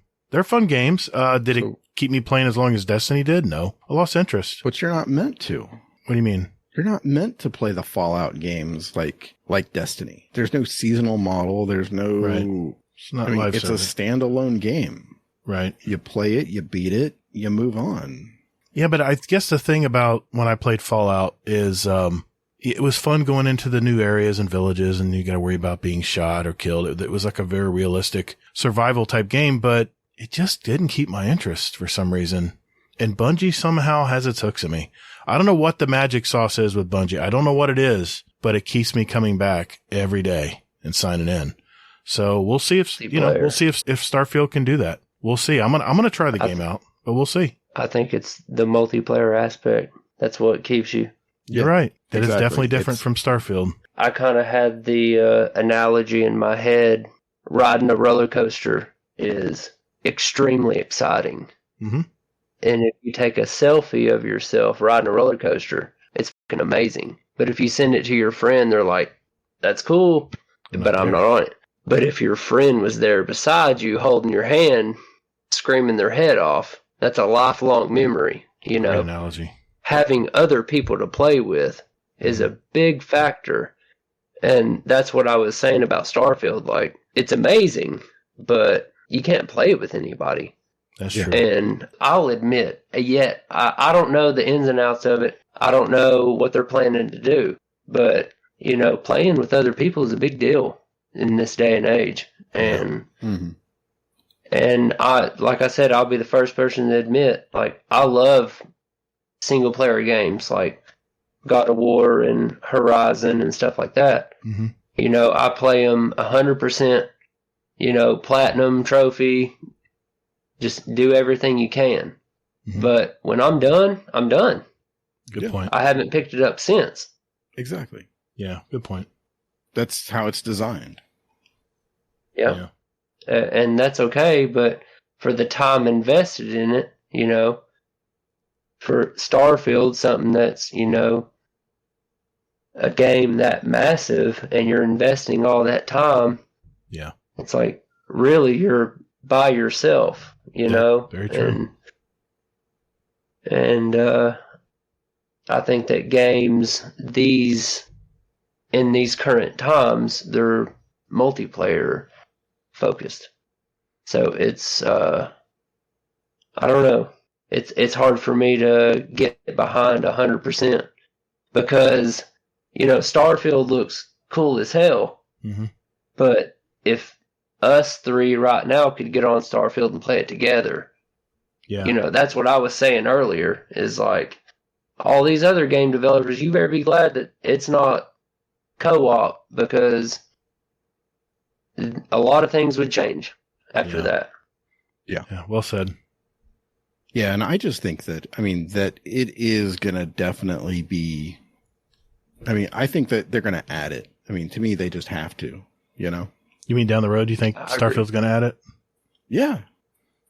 I mean, if we were looking at a crystal ball right now, this time next year, where do you think Starfield's going to be?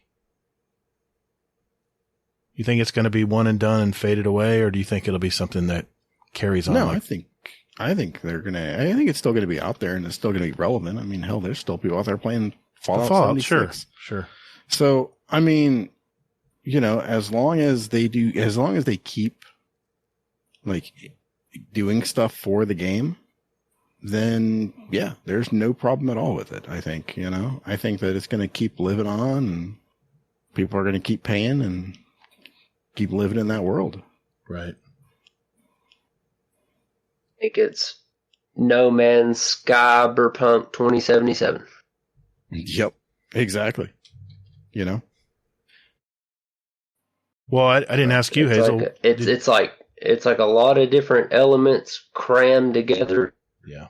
And they've got a big plate in front of them. Yeah. It's a monster game, man, if they can make it work, though. Yep. Damn. Exactly. It's a lot of work. I mean, they got the team for it. They got the people, right? It's a huge studio. Yeah. Mm-hmm. I didn't ask you, Hazel, what did you see anything coming up that you're looking forward to? Yeah. I saw a shit ton. So, like, I mean, the new Cyberpunk Mm-hmm. Oh, yeah. looks fantastic. Yeah. I mean, come on, Idris Elba. Come on. Yeah. Keanu Reeves. Mm. Come on. That's just awesome to watch. I mean, Fable, I mean, I still miss like old school Fable, but, I mean, I'm definitely hopeful for the new one when it comes out. Yeah, I didn't play the original one, but I heard it's a comedy based, like a comedy type. I mean, there was It's humor. like a little tongue in cheek. Yeah, there was some humor to it, but not all humor. So, All right.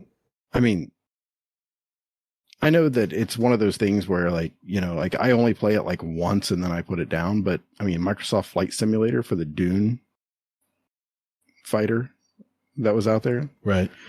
I'm like, that just looks awesome.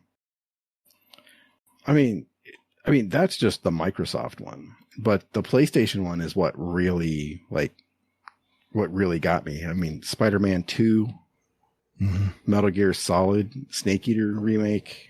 Ooh. Yeah. I mean, Alan Wake 2.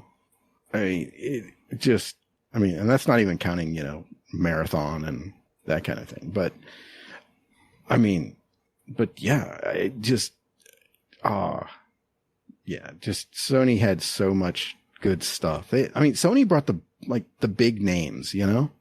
Mm-hmm. They always do, man. No, they don't, actually. What? They have monster titles. But, I mean, usually it's Microsoft bringing the big names. Microsoft ended up this time and they brought like these like kind of bigger games, but not like huge games, you know, like Metal Gear Solid. They didn't, I mean, Cyberpunk, yes. Starfield, sure, it's new, but I mean, they didn't bring anything that had a reputation that preceded it besides, well, Forza. So. Yeah. Okay. So, but yeah, I mean, for me, yeah, I mean, I'm like, there's a ton of stuff that I'm looking forward to playing. And in regard to your comment about, like, you know, you're waiting for this next generation of gaming and things like this for Ready Player One, I think you just need to just, you know, play what's out there now and enjoy what's out there now instead of just being jaded that it's not what you want. Yeah. I know, man. I hear you. I do. I've just seen so much how gaming has changed over 4 decades now. And I'm just excited to see what the future holds. I mean, the new Apple Vision, that augmented reality, that was crazy.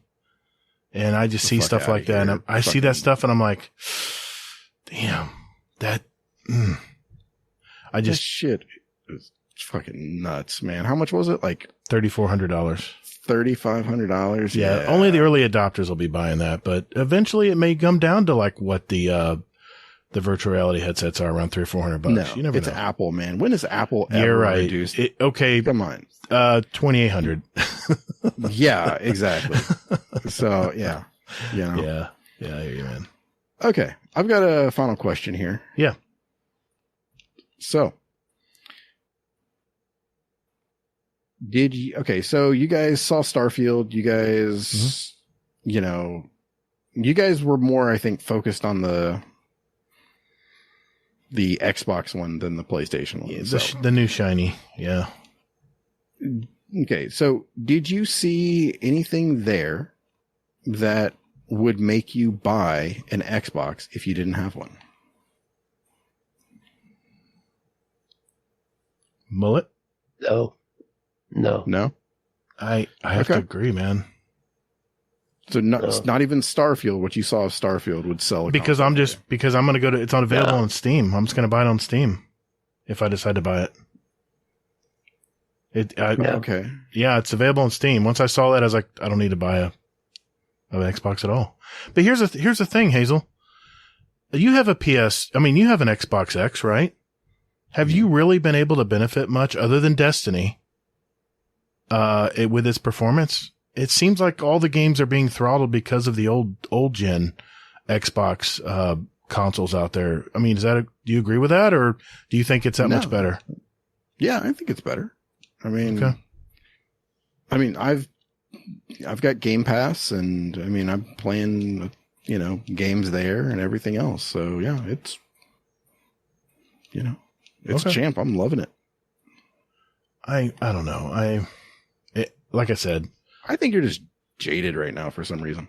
I don't know. I'm not jaded. I just use my PC to play the game. I don't need, everyone, I know this is a big stink. They're freezing everything at 30 frames.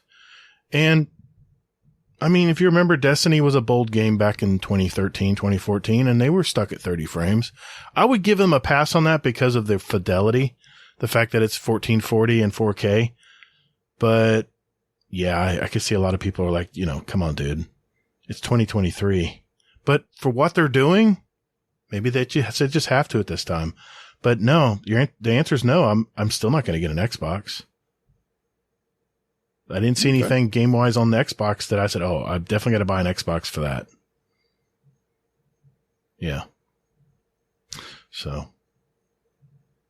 Okay. Well, fun fact. After the Sony showcase, I am actually looking at buying a PlayStation. PlayStation 5 is a fantastic console. It's just fucking mammoth, though. It's big. But that's not saying I'm not even saying that the console is the reason why. I mean, it's not that. It's the games. Games are what sell systems, not systems. And let me ask you this: how many first party games did you see on the PlayStation versus the Xbox? I know Fable's one that you definitely have to play on Xbox, but was there anything else that really stuck out that you were pissed that you couldn't play on the PlayStation? Vice versa? Well, Starfield. Well, yeah, of course. But at least they have it on PC. That'll keep their sales up. But yeah. Yeah, but I'm just saying, I don't know. Some of these games are still out there, like Star Wars Outlaws might be something where it's, only on Xbox. I can't remember what they said about that one. It's possible. So, that's massive games, right? I think Xbox owns them. Yeah. So, there's a ton of stuff out there that's like, well, it's, like there's a dividing line between the two. Mm-hmm. So, okay. But for me, Metal Gear Solid and Spider-Man 2 are like head and shoulders above everything else that like Xbox showed. Yeah, it's still about the games. Well, they announced the Metal Gear Solid collection as well. Mm-hmm. Yeah. Yeah. So, it's... Forza's not going to get me to... I know Forza's a beautiful game, but it's not going to get me to play a racing game on Xbox. I know it has a big following, but... But you don't play racing games anyway. Oh, I'm a big Gran Turismo fan, man. I played it all ever since the first... But I don't play it today. No, I'm busy playing Destiny. It's all I play. Destiny has its hooks in me, man. I just downloaded Diablo 4, and we'll die see. Inside every time you say I know. That's why I say it. Well, we'll see. I mean, my son's playing it and it's a co-op game, so I get to enjoy it with my son. So maybe I'll make a druid or something. I don't know. We'll see. But, Destiny, something about Destiny, man, it has its hooks in me every time. Yeah. Now, I guess the reverse of that question would be, did you guys see anything for the Sony showcase that would make you buy a PlayStation?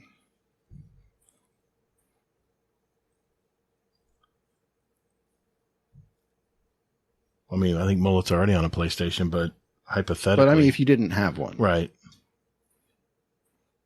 Yeah, of course. Well, that's because you're a shell. I think it's I think a good selling point for PlayStation is the VR. Yeah, it's catching up. That's a price. I know that's a price point that's out of some people's availability. $500, yeah. Yeah, on it's top pretty, of, it's pretty, of the PlayStation 5, pricey. which is $500. Right. Yeah, if you're lucky. Yeah. So, yeah. I know it's a lot for some people. It is a premium gaming experience, in my opinion. I'm a big fan of the Horizon series, and they put out expansions with the VR, and they're top notch. I mean, I think it's a top notch VR experience. Like Gator said, with Gran Turismo doing VR, it's amazing. I've used steering wheels with pedals and a VR headset and PlayStation. It's amazing.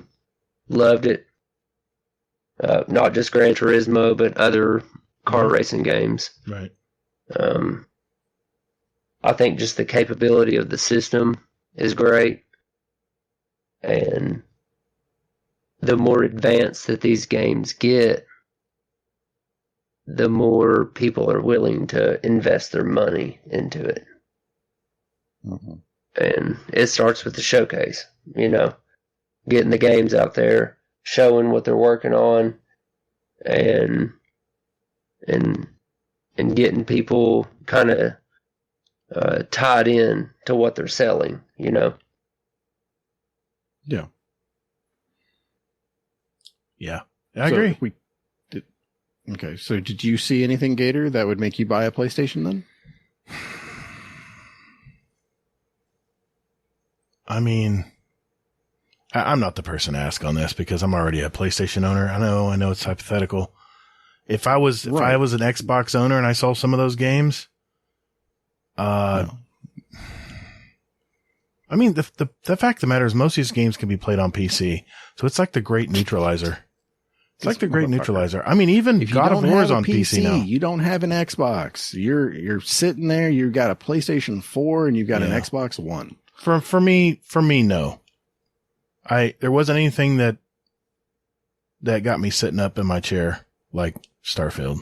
That's the only game that really perked my ears up when I saw it. Okay.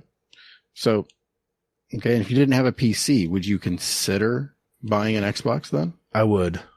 Honestly, yes. I would consider, if it wasn't available on PC, I would consider even doing Game Pass for a month to try it out. And then if it was really everything it says it is, then I would probably go ahead and get an X. And, even though that makes no difference in frame rate, but maybe that's something they'll improve down the road. But yeah, if that's the case, yes, I would for Starfield. Okay. So I thought that might have been your answer. What about you?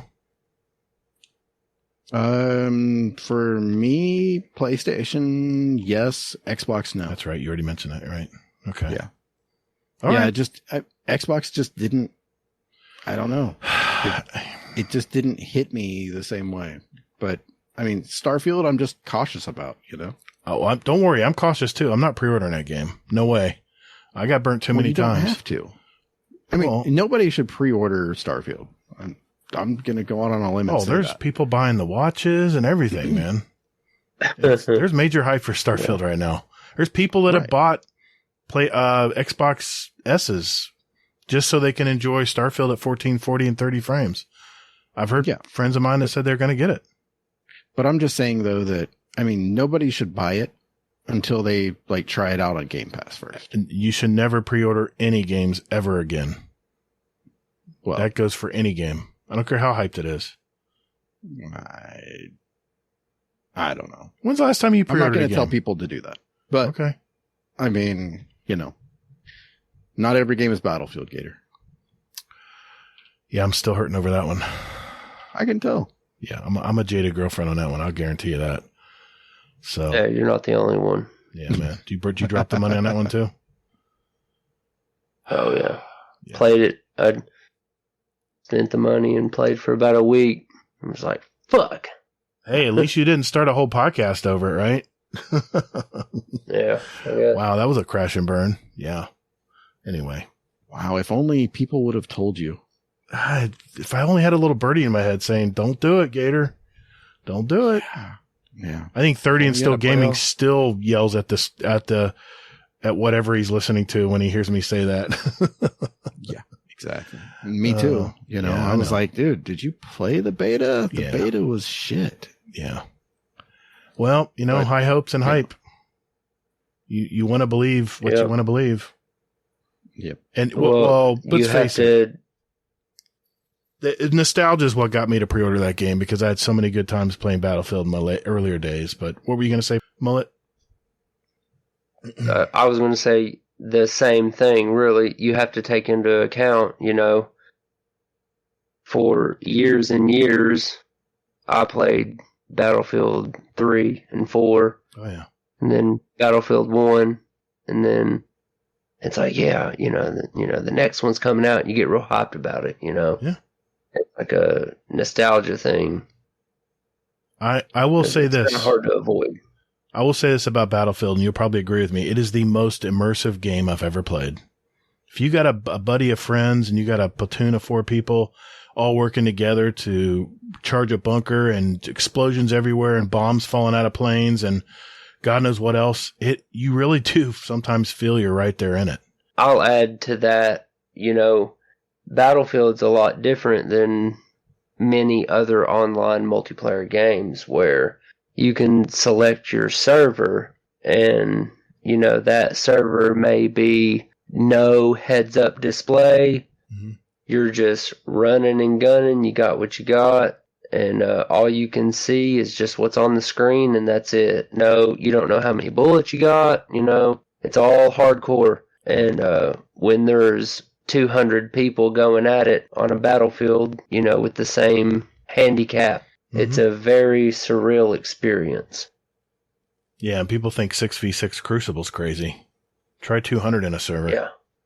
It's a bigger map, granted, but you got tanks rolling up on you and planes and helicopters and it can get crazy, man. I mean, but I'll never forget. And you're counting your shots because you don't have a visual of how many bullets are in the chamber. Right.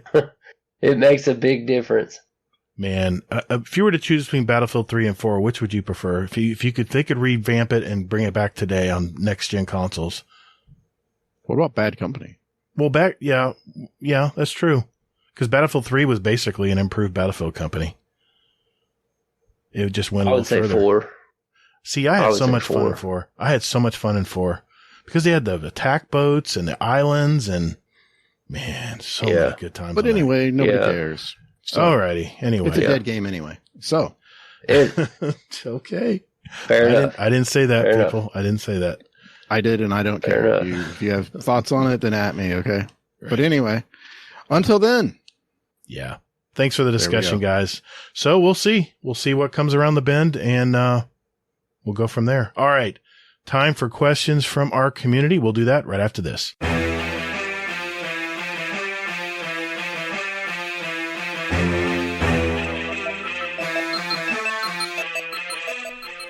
Hey, Guardians, would you like to send a question for the show to us? There's 4 ways to do it. Join our Discord server. There's a link in our show notes. We have all kinds of Guardians here, from new lights to the dedicated hardcore gamers, and you can just lurk and hang out or jump right in and talk with us. It's up to you. There's also a channel labeled Podcast Questions where you can type in your question for the show. You can email us at guardiandowncast@gmail.com, or we also occasionally tweet about our upcoming show and guest, and you can respond there with your question at guardian_D_cast is our Twitter handle. Finally, you can send us a voicemail with your questions at speakpipe.com/guardiandowncast, and we'll play it live on the show. Thank you for all you do for our show. And Toddles. And later, Guardian. Hey, man. It's in the contract. That's my line. We'll see about that. Laz? Oh, no, not Laz again. Our podcast attorney, really? You're going there? Damn right, man. I pay him just as much as you do. That does sound weird, though. We're both paying him. Yeah, what the hell? He's double dipping, man.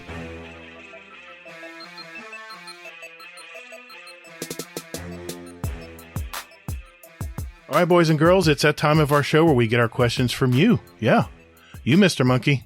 We're talking to you, buddy. Speaking of Mr. Monkey, he has a question for us, so we'll play it right now. Hey, guys, Mr. Monkey here. Hope you're all well. And I'm just wanting to wish my buddy Todd a very, very happy birthday for tomorrow. Hope you have a great day, mate. And I guess with that, question for Mullet and the hosts. What was the best or most memorable birthday present you ever received? For me, I think it was when I was 8 and I got a Tauntaun with a split open stomach that you could hide a figure inside. I guess you'd have been in your 30s when that film came out, Todd, so you may not remember it too well. Anyway, thanks for everything you do for the community, Mullet. It's very much appreciated. Love you all. See you soon. Thanks. Bye. Thank you, Mr. Monkey. We appreciate you, buddy. Thank you for the birthday wishes. Thank you. Yeah, what do you think? Best birthday present ever there, Mr. Mullet? Oh, man, it has to be Legos. Everybody loves Legos, right? I think when best birthday. I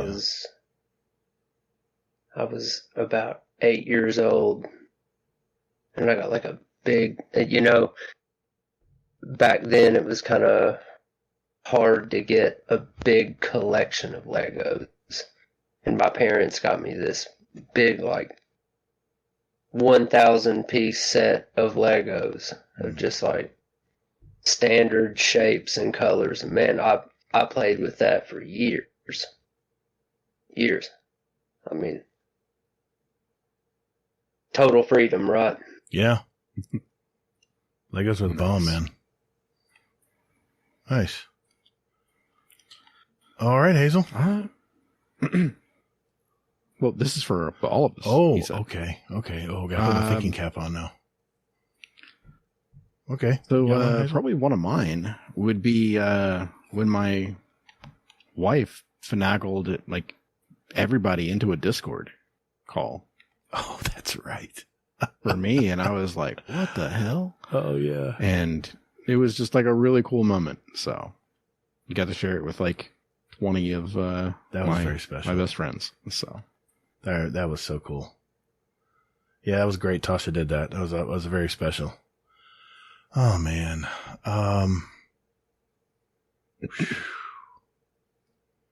As you get older, you kind of want to forget birthdays. But speak for yourself. I'm not at your age. I know. So. We're not men of my age, right? Not yet. Don't worry. Not many people are. Don't worry. Everybody gets there eventually. I don't think so. Damn. Yeah, my favorite birthday present was when I was much younger.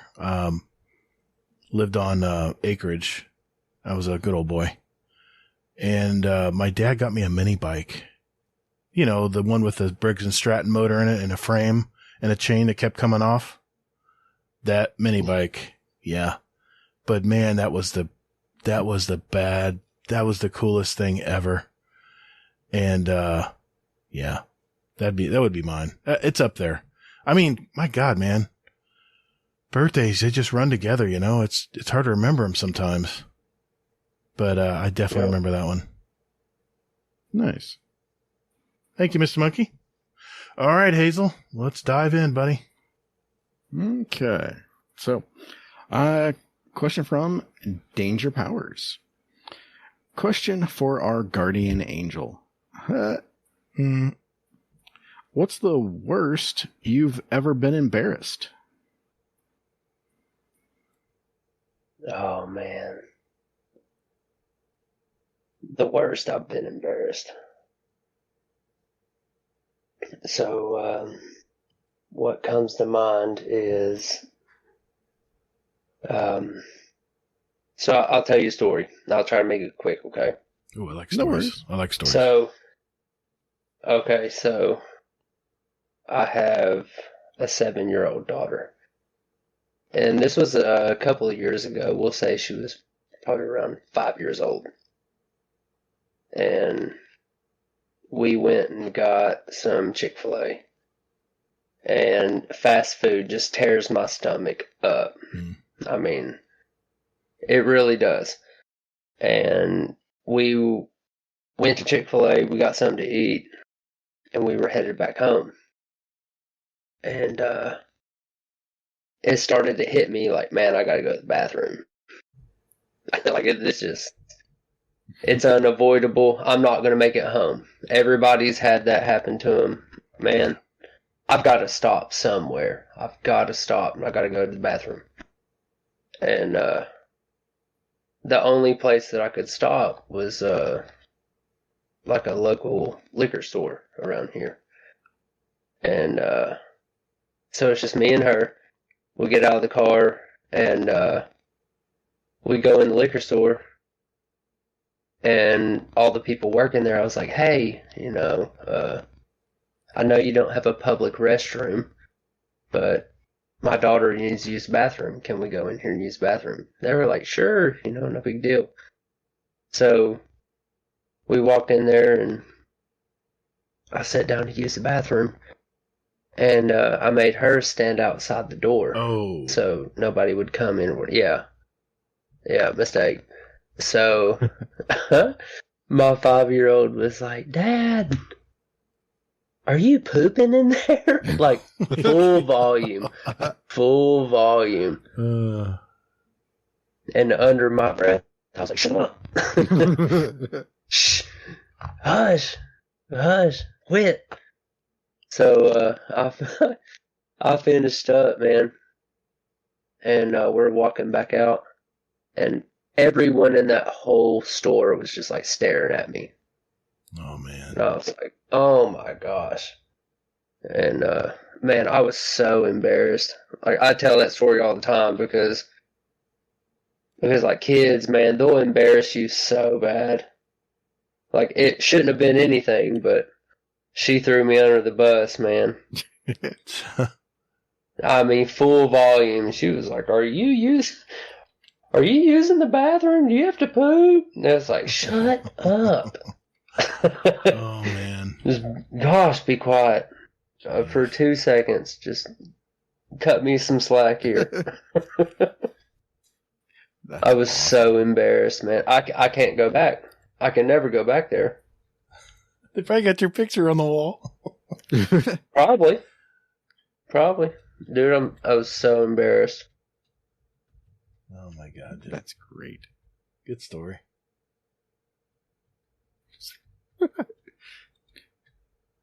Great. We now have a new entry into let's make people laugh on the show. Moose is sending me memes now. Uh-oh. Yeah. His are definitely more appropriate than Hammer's. Oh, okay. So Hammer handpicks them every week for us. He does. There's a good one from Moose. So, all right. Oh my God. Yeah. Okay. So, all right. Question from Bell. Question for party in the front, party in the back. First, think about your favorite Titan build. Now you're in the middle of a dungeon. Suddenly Bungie disables your exotic armor piece. How do you build around it in the moment? It's easy. I just switch it out. Super easy. Okay, so what's your build then? So typically that would be Arc, Titan, Thunder Crash, and I would run Curious of the Fallen Star. But that's just like a damage buff thing, you know? So if they disabled it, it'd be super easy. I'd just switch to like Heart of Inmost Light on my chest and just focus on abilities. Nice. Titan has some good exotics. Super easy. Yeah.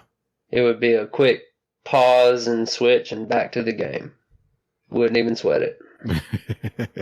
I love it. Okay.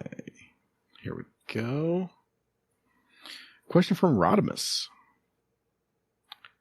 Question for Bake. Space Mafia or Goop Troop? Space Mafia for life. But the interesting thing is everyone in Space Mafia is in the Goop Troop. Not everyone. But not everyone in the Goop Troop is in Space Mafia. Yeah, find that out the hard way.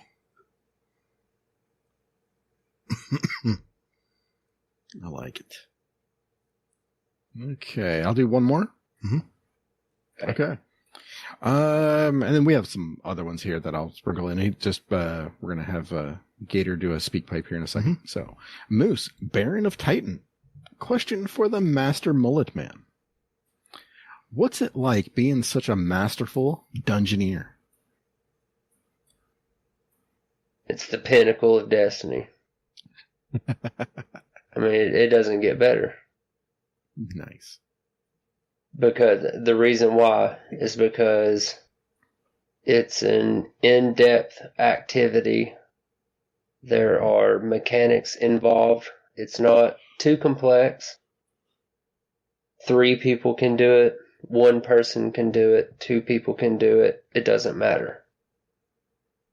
You know, some activities like a raid, if you do not have 6 people, it doesn't work.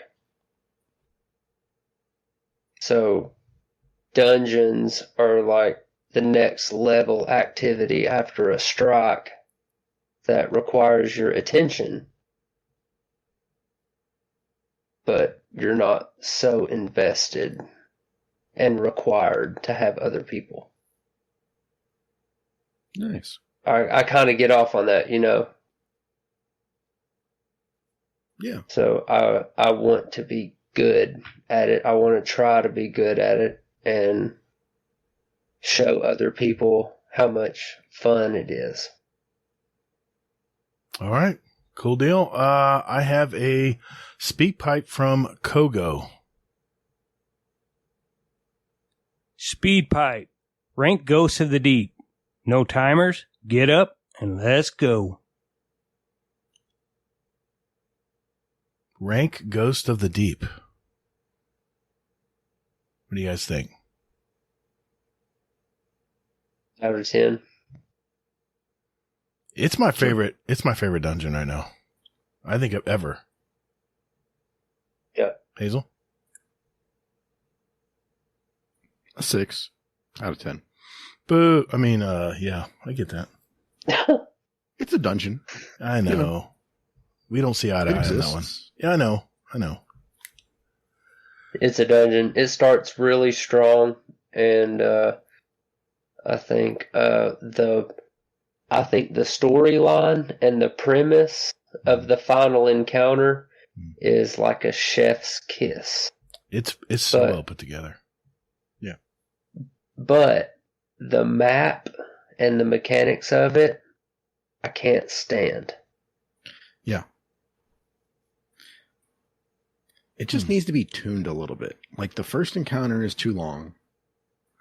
The traversal areas are just like that a little too long too. It's all just a little too long. I mean, like the one mechanic where you have to look through the ring to see the Witch Queen thing. Yeah. You have to do it just right or it's not going to work. And you have to keep jumping up and down like an asshole. And it's like, come on. While everything's shooting it, by the way. Yeah, I was going to say while you're getting bombarded by everything around you. That keeps regenerating. Yep. Exactly. And it's just, I don't know. It's just super frustrating. Yeah. I agree. Yeah, that, shout out that shout out to Technical for doing a solo flawless on that. Did he really? Week. Solo He's and an animal. flawless? Yeah, Wow. he's an animal. Well done. Well done, Technical. Wow. Yeah. Have you done that yet? Yeah. Lord, I don't have the time. Now, wait a minute. Now, I don't have the time. A little birdie told me that you have to run every dungeon solo before you'll help people do it. Is that true? Yeah, I've finished it solo, but not flawless. Wow. But it's a really hard kick in the nuts whenever you get like halfway through the health of the final boss and get killed. And it's like, all right, man, I've spent 2.5 hours on this. I got other shit to do, you know? Like, I'm not trying that again. Well, it's just been like a time thing for me. I have to ask you, how long did it take you? Total. 2 hours. Because that's that's right. That's a tough one, man, to do solo. And no, you didn't learn it from anybody. You had to learn it all as you went, right? Yeah. I do all of them solo, collectibles, and just figure them out. Jeez. Props, man. That's tough. It's fun. It's fun. It's like the ultimate Destiny experience for me. All right. Yep. Gator will find out when or if he wants to be rank 11. Yeah, I know. I've already been mulling it around, the solo thing. Mulleting it around? Mulling it. Yeah, good call. All right, Hazel, what else we got in the Discord? All right. So, Technical has a shit ton of questions for you. Oh, boy. But we're going to go with this one. Technical. Question for the man of ranting. What really grinds your gears? Gears. When I can hear people eat. Sorry, I'll mute my mic next time. And when I can hear people chew their food, it drives me nuts. That's hilarious. It's funny. My wife hears me chewing popcorn and she'll just look over at me like, are you really doing that? No, I'm closing my mouth right now. Yeah. Yeah. It's a really big annoyance to me. That's great. Yeah, just hearing people like slop their lips and shit. Oh my gosh, man. Oh, it's so annoying. It's like if I started eating a bag of potato chips right now, you all would be like, hey, mute. Stop. Yeah, like, please stop, you know? Yeah, let me know when you're done with that. Yeah. Yeah. So what are your thoughts on it, So what are your thoughts on ASMR? No, I'm just kidding. That's probably torture for him. Yeah. Yeah. No interest. No interest. All right. Raffy has a question for you here. Question for the Sloan behind lover.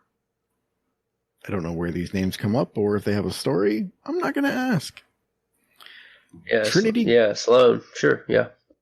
Trinity Ghoul or any other exotic weapon. Trinity Ghoul's number one. Everybody knows it. Yeah, It's the ultimate.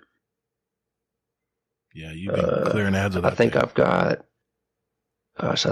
like 130,000 kills with it now. It's a fun bow. Especially if you have that catalyst. It is, it's the regulator. It evens all things. Number 2 would be malfeasance. Really? That may not be a popular opinion. Wait a minute, do you have the catalyst done on it? Of course you do, right? Sure. Yeah. I'm working on it. Yep. Yeah. And why would you say malfeasance? Well, what is it about it? The handling on it. I play with a controller, but it just the way that I play and my thumbstick habits, it just moves right for me. Okay. Just solid. Especially with this season and Season of the Seraph, where the unstoppable mods are hand cannon. Mm-hmm. It's been a staple for me. Definitely. Nice. I'm enjoying using it. It's definitely powerful. Those rounds that you can load up on them, on the enemies. Yeah, it's worth the grind to get it. I'm working on it. On the catalyst, that is. All right, Hazel, what else we got? Okay. A question from Rasa. Mullet. Original Ale 8 or Blackberry Ale 8? Original. So, Rasa, me, and John the Bounty Hunter, we were just, we were in the sheriff's office chat one night, and there was like, my dogs are going nuts. So, we were in a chat one night, and there was like 12 people there. And then it dwindled down over time, and it was me, Rasa, and John the Bounty Hunter left. And they were those two guys. They're friends, and they were just like kind of talking. And long story short, I asked him. I was like, "Man, where do you live?" And he's like, "Oh, well, I live in Kentucky." I was like, "Well, me too." Come to find out, we all live within like 30 minutes of each other. What? It's just a random occurrence through the vast, deep spaces of the internet. And L8, from that question, it's like within 10 minutes of all of us where that is made. It's a soda, and they come out with different flavors every once in a while, but the original's best. It's just like a local soda that we all have around here. Cool. Nice. Yeah, I think Hawkslayer probably lives around there too, by the way. Oh, maybe so. I'm not sure. I'm not aware. Yeah, he's like 5 hours away from like Cincinnati-ish. Ooh, I live like 2 hours away. Oh, okay. Yeah. All down. All right. Here we go. So, question from Brittany. Question for the mullet. I had a question, but I forgot. So, I guess, what's your favorite color? Green. Okay. Green is everything. Green for gators. Grass, trees, everything. Okay, Crow has a question. Mullet, Gator, and Hazel. Is the mayonnaise on the escalator, in fact, going upstairs?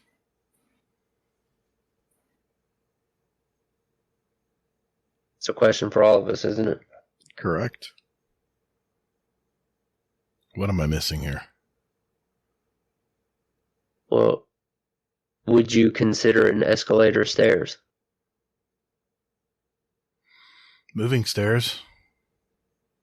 I'm going to have a mental breakdown. What? It's a moving stair. It's going up. Is the mayonnaise going up? Yes. Yeah. But it's not going like step by step, though. The mayonnaise itself is not going up the stairs. Well, that's the question. I guess it's a play on the English language, isn't it? Crow. Would you consider up an escalator upstairs to the second floor? I don't either. So that means Gator does. No, I'd have to call it second floor. But I still think I'd it's call it second floor. Oh, shit, I know what you mean now. Wow, I sold them. on this concept. My head hurts. This is great. Yeah, that's a brain buster. Yeah. Crow, I don't like you. It's 2:00 in the morning in the East Coast, and you got me thinking. I resent you for Think that. it's hard. Especially this late. Yeah. Okay. Got a couple more individual ones here. Waffle. Question for the greatest hairstyle of all time. What's your most embarrassing moment? Which I think we already asked. Okay.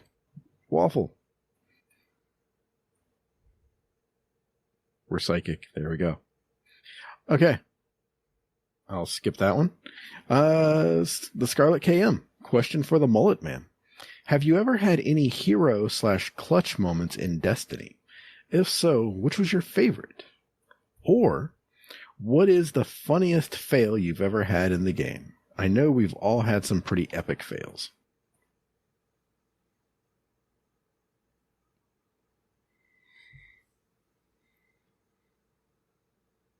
I would say like buff timers. Just like holding the buff. We'll just use like the new dungeon, for example. You know, you kill an enemy and you got the buff for 45 seconds. If you don't do anything with it, you're just going to die. And I do that all the time, man. Dude, I do that all the time. I'm like too busy killing stuff, and then I remember like, oh crap, I need to deposit this. And then I just stop. And everyone's like, what the hell, man? I just forget. There's timers? No, yeah, just timers. I just forget. I know about the Gator timers. was on ad duty. I know about the timers because Monkey and Kingsley, the Saturday after we ran the raid, we decided to jump in a deep a Ghost of the Deep dungeon, and we got to the last part. The second part killed us, man. It took us forever. We finally got to the last part, and I could just tell Kingsley was out of gas. He's like, I'm gonna have to just call it here, guys. I'm like, man, I'm sorry, man. There's a lot going on in that final encounter, isn't there? And the timers are the least of your worries, right? Is it? I don't. Well, that's what I was specifically thinking about. Yeah. Is you kill the Lucent Hive and you get that timer. Mm-hmm. You have to run back to the middle and you get your deep sight and you have to deposit it in the right spot. Mm-hmm.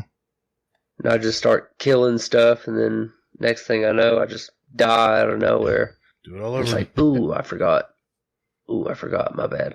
Yeah.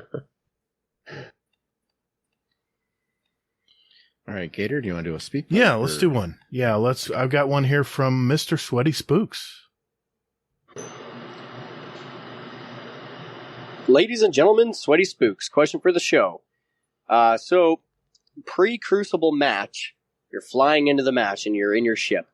What song are you blaring to get ready for the war? I know that I'm definitely going to be putting on War Crab. Love you, scum death. Peace. I like that guy. What music? What's your battle music before you head into Crucible?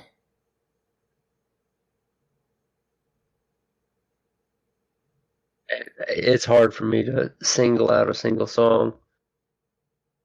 I don't know, like some CCR or something. You like CCR, Gator? I love CCR. Hell yeah. Yeah, that's what I'm saying. That's a good Americana song, you know? Yeah. Like you're about to hop off the chopper. Yeah. All right, let's see if I know what Hazel's is going to be.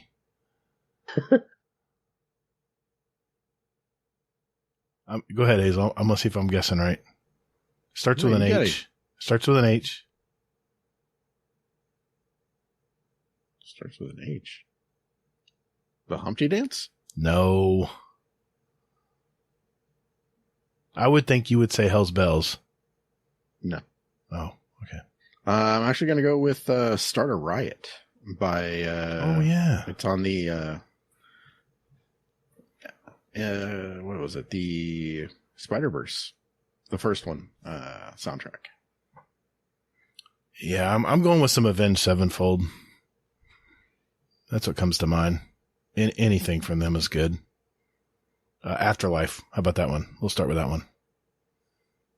Good song. Pump you up. I agree with Mullet. There could be a lot of different answers there. So, but that's mine. Thanks, Sweaty Spooks. All right, Hazel, what do we got left for Mr. Mullet here? Okay, just a couple more here, not counting duplicates. So, Dad McNasty, question for the baddest mullet. What advice would you give to new lights that aspire to your level of mass slaughter?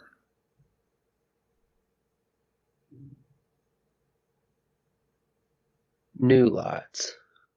Yep, that want to slaughter out like you do.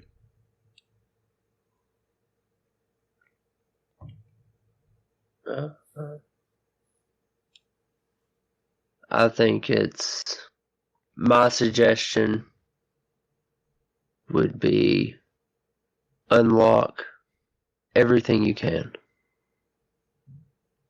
All exotics, all your different subclasses, get all of that stuff squared away. And then you can start customizing. Because it really depends on the activity, right? Mm-hmm.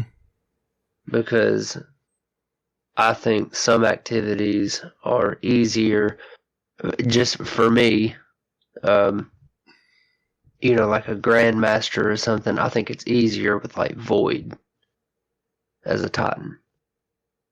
It's a lot easier to stay alive and just keep the game going. If you're doing a raid, depending, you want to just inflict as much damage as you can, as fast as you can. Mm-hmm. So it really just depends on what you want to do. When I'm doing a lot of like seasonal activities, I'll run Strand because the mobility of it is uncanny. So as a Titan, if you're a new lot and you're just getting Strand and you're learning how to like rope swing around and you unlock Armamentarium on your chest, you get 2 grenades. So you get 2 rope swings. Now, some people may not agree that it's a good method, but when you're trying to get experience points and you're trying to get things done and you're running through it and you have a limited time, having the 2 rope swings is a big deal because you're covering a lot of ground at that point. We all know that people use swords to, launch themselves across the map and stuff like that. And I think that's a sticking point too with Trinity Ghoul because you're not caught up fighting a bunch of ads with a bad auto rifle or something. You're wiping them out quick, and it will get you a lot of experience points and move you through activities at a good pace. Does that make sense? Yeah. Yeah, you're making progress quick, and if you have everything unlocked, it helps you be, more prepared for any activity in the game. So like if it will just say, for example, one of the weekly challenges for the season is to run Vanguard strikes, I'm not saying that you should run through it as fast as you can, but you don't want to sit and waste a bunch of time either, Mm-hmm. Yeah. Makes sense. I don't want to take the fun of the game away, but it is fun at the same time. At the end of the activity, you've got 350 kills and everyone else has 200, It's fun for me. I think it's fun. Then I have 50, by the way. I have 50 kills. Yeah. This is why But Coco it's a likes lot playing of with you. experience points, and it helps you. Yeah. It helps you get up to speed with everyone else if you're a new lot. You know. Yeah. That's a good point. I can see that. I never thought to think of it that way. Yeah. That's good advice. Nice. Yeah. All right. Okay. A couple more here. So, Son of Helios, question for the one with all the multitude. What was your favorite shake and bake run and why? Oh, that's a hard question. They're all fun. We have a good time. That's tough. I would say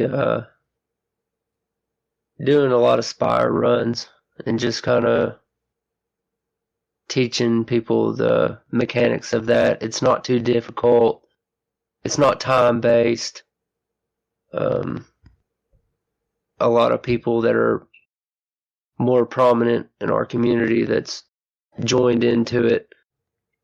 It's been fun to kind of bring them in and them branch out as well. Yeah. I would say those runs are fun because we know that they're going to branch out and continue the trend, you know? Yeah, exactly. All right. We have 3 left. Gator, do you want to do a speak pipe or Yeah. just knock these 3 out?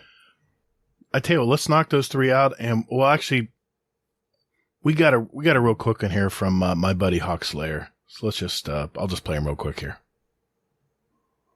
So, Gator, how about them feed pics?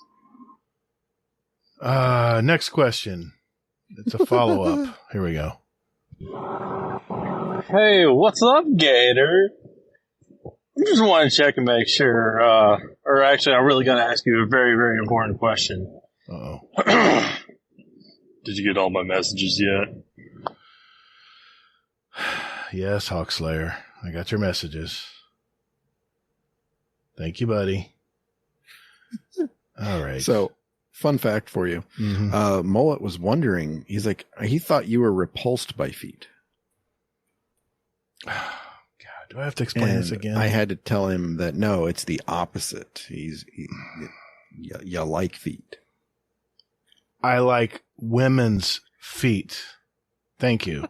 Damn it, man. Potato. Mm-hmm. Yeah, so a lot of the guys that know me and heard me say that a long time ago sometimes send me feet pics. I'm like, dude, I want to see your feet. I'm good, man. Thank you. And one time Hawk Slayer sent me a soapy foot pic. He just got out of the shower, I guess. That's hot. Damn it. Yeah. Let's just move on. Okay. So, Hades has a question here. Question for the fellow Sparkle Bow user. Top 3 dungeons for new people. Not just ease, but to get them hooked. Spire is number 1. Spire of the Watcher. Uses the same mechanic throughout the whole thing. Number 2, Shattered Throne. It introduces a lot of mechanics, but it's lengthy and it's not too difficult. And I think the third one that would kind of put the nail in the coffin would be Ghost of the Deep. Okay.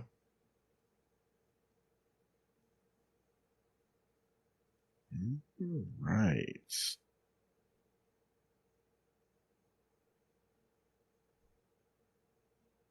Okay, so 2 left. Question from Darth Noodle. Question for the Coochie stylist. See, I had to say that with a straight face just because of that. What is your go-to outfit to pair with the mullet? Do you have a mullet? That's my question. Yes. Seriously? You do? Like what kind of outfit? What are we talking like? Yeah. My clothes? I think that's what he's referring to, yeah. Man, I usually just wear like blue jeans and a t-shirt. If I'm trying to look stylish, maybe like a crazy fucking button up and like some khaki shorts or something. I don't know. Nice. But you gotta have the pit vibes. Pit vipers. It's crucial. Gotcha. I love it. The sunglasses accent the mullet, right? Mm-hmm. It's one and the same. Synchronized, they go together. Ask Waffle, he does it all the time.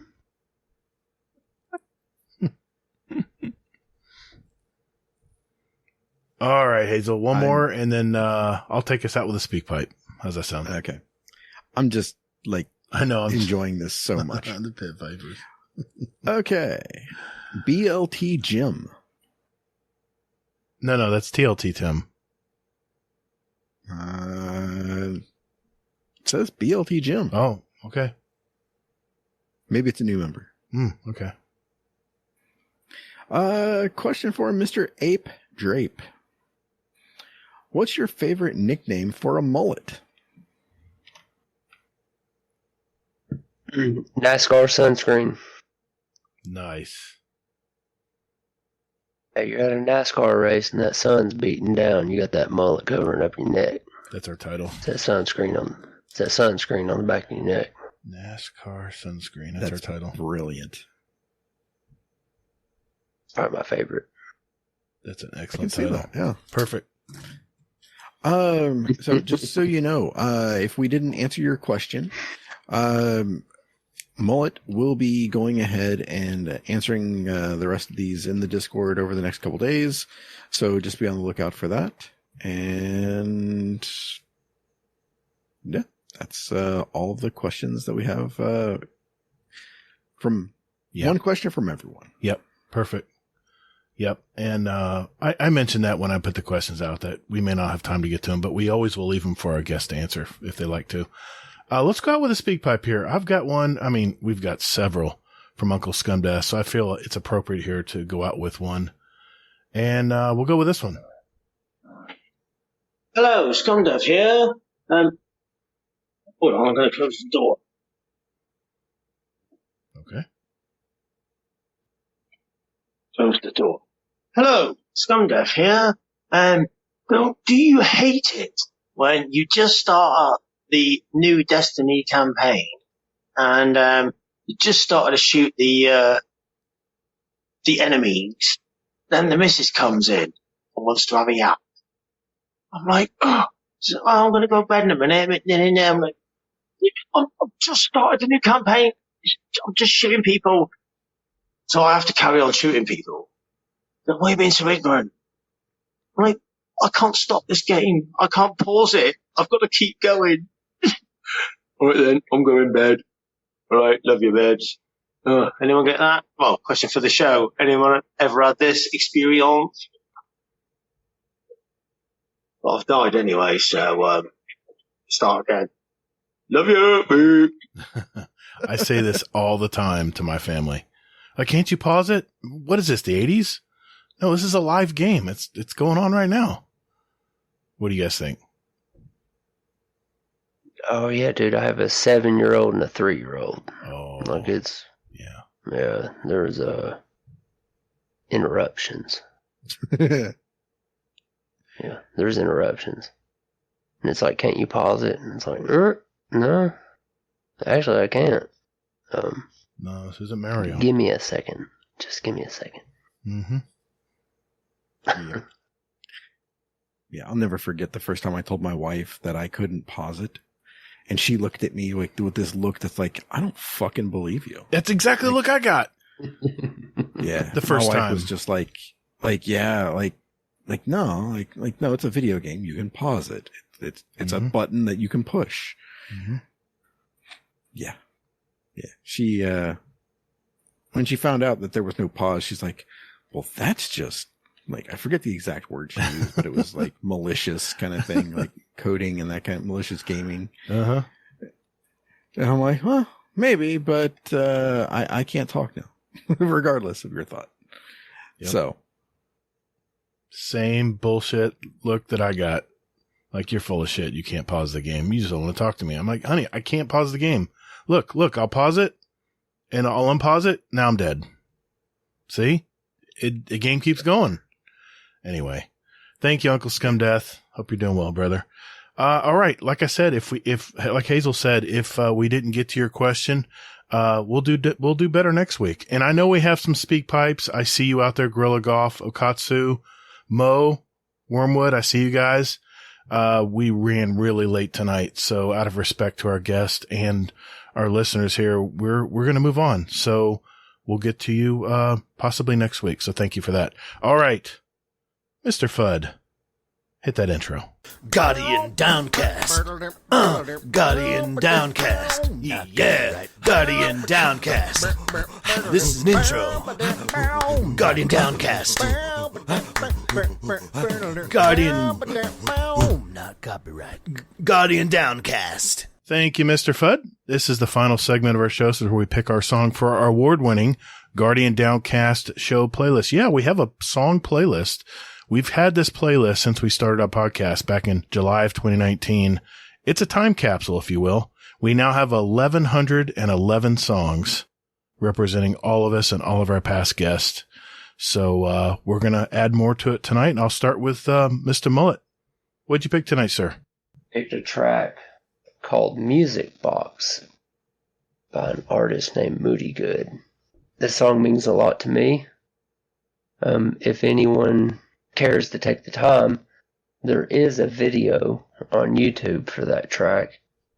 And if you're a coffee lover, you'll definitely enjoy it. It helped me through a lot of hard times. I really enjoy it. Very cool. Nice pick. All right, Hazel, what are you picking for tonight? I promise I'm not looking for the song right now. Oh my God, I forgot he didn't put one in yet. Hey, you got an excuse this week. You got an excuse. It's been a shitty week. I know. So, I'll give you some slack. So, my song is a song that showed up on I knew what it was. I just had to find it. It's a song that ended up on my playlist for like new music for you, according to Spotify. So I was like, all right, let's see what the fuck you got. But this hooked me. It's called Tuya by Rosalia. And it's a Spanish song, and it's pretty catchy. Nice. If you know Spanish, there's a bonus in there for you. Oh, so. I know a little bit. Yeah, if you could pin that for us, I'll make sure I add it. I'm throwing it in now. Thank you, sir. This is such a great story. This is a heavy metal band from, guess what? Orlando, Florida. You know, the lead singer was only 12 years old when he joined up for this band. He actually formed it in high school with some buddies of his. Is this Missio? Close. The lead singer actually completed his high school degree while he was touring in Europe, if you can believe that. The band's name is derived from three metal concepts: metalcore, thrash metal, and melodic death metal. They have since released 10 studio albums, and the one I chose, my song off was from their 5th album. Their triple threat style of metal makes them a really hot band, hence their name, Trivium. And my song is In Waves, which was the title track off that 2011 album of the same name. So yeah, I was in a Trivium mood this week. So, all right. Few announcements before we go here. Want to mention, Hazel, do you have anything you want to mention for this week coming up? I'm planning on throwing out a raid. Okay. So just be on the lookout for that. And yeah, join up. Excellent. I just want to reiterate our question for the month of May/June. Our question of the month is, should we compare Destiny 2 to the original Destiny game? If yes, why? And if not, why not? We'll need your answers by Wednesday, June 28th. And everyone will be in the first drawing for a $25 Amazon gift card. but our SpeakPipe answers will be entered into an additional drawing for some podcast merch, which, by the way, is on designedbyhumans.com. Just search for Guardian Downcast, and you'll see our store in there. If you want to get into any stickers or mugs or any of that stuff, it's there. And if you do want to answer, or if you do want to leave an answer for our question of the month, we have our question of the month channel in our Discord. And like I said, everyone will have a chance to get a $25 Amazon gift card for that very first drawing. So let's hear what you got. Want to mention our Patreon shout outs. Give a shout out to our Dungeon Champion patrons. That would be Scoot, Oh Hey Redneck, Toll the Bell, Technical, Waffle, Raffy, Mullet, Trash Panda, Ow. Nitro TJ, and now Darth Noodle, Nico, aka Jersey, and Crow. And of course, our OG Raid Boss patrons. That would be Jealous and Frostbite. Good to see Jealous playing lately. Been seeing him in the Discord. The Mr. White Gnome, Shadow Flu, and TLT Tim. TL Tim. Thanks for giving back, everybody. We want to thank all our patrons out there. You know who you are. Giving back to our show and community has been really great. And because of you guys, we don't have to look for a sponsor or anybody like that to, fund our hobby. And also all these funds go back to our community in giveaways and gift cards and all the things that we like to do in this community. So we thank you for doing that. And if you saw any value in today's show and you want to give back, you can check out our Patreon. It's patreon.com/support Guardian Downcast. Oh, and we have a lounge for just our Patreons. So, patrons. Why do I say that? So, remember to leave your Discord gamer tag if you do decide to give back, and we'll be sure to give you a shout out on the show. All right. Hazel, I think that is just about it. I can't think of anything else. So that's a wrap. Another episode in our collection. For our listeners out there, we have 203 other episodes with interviews from gamers all over our community. So take a look at those, especially if you're just finding out about us. Those back episodes are a lot of fun. Also, if you like what you hear, again, I'll ask you, please share it with a friend. Mr. Mullet, thank you, sir, for being on the show tonight. Deep apologies, dude. What you folks don't know is we started this podcast 90 minutes late tonight because Gator's internet decided to go out. So thank you, gentlemen, for sticking in there tonight. I know it was a long one, but thank you again, Mullet, for coming on the show tonight, man.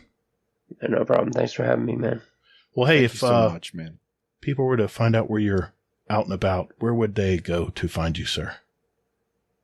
I'm on the Discord at Mullet. Tag me. Hit me up. Yeah, man. He runs those helps every Thursday night, right? Yes, cool. Sir. Every Thursday, 8 o'clock. Pretty cool.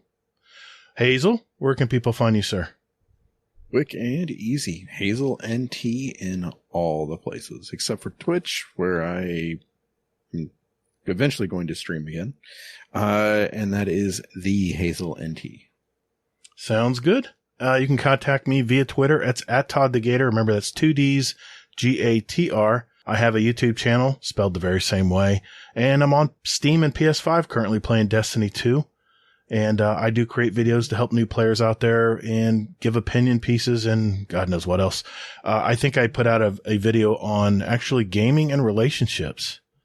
I know that hits home for a lot of people out there. So check that out. And I like to stream usually on Saturday afternoons and Monday nights. And I'll probably be streaming a little extra next week for Iron Banner.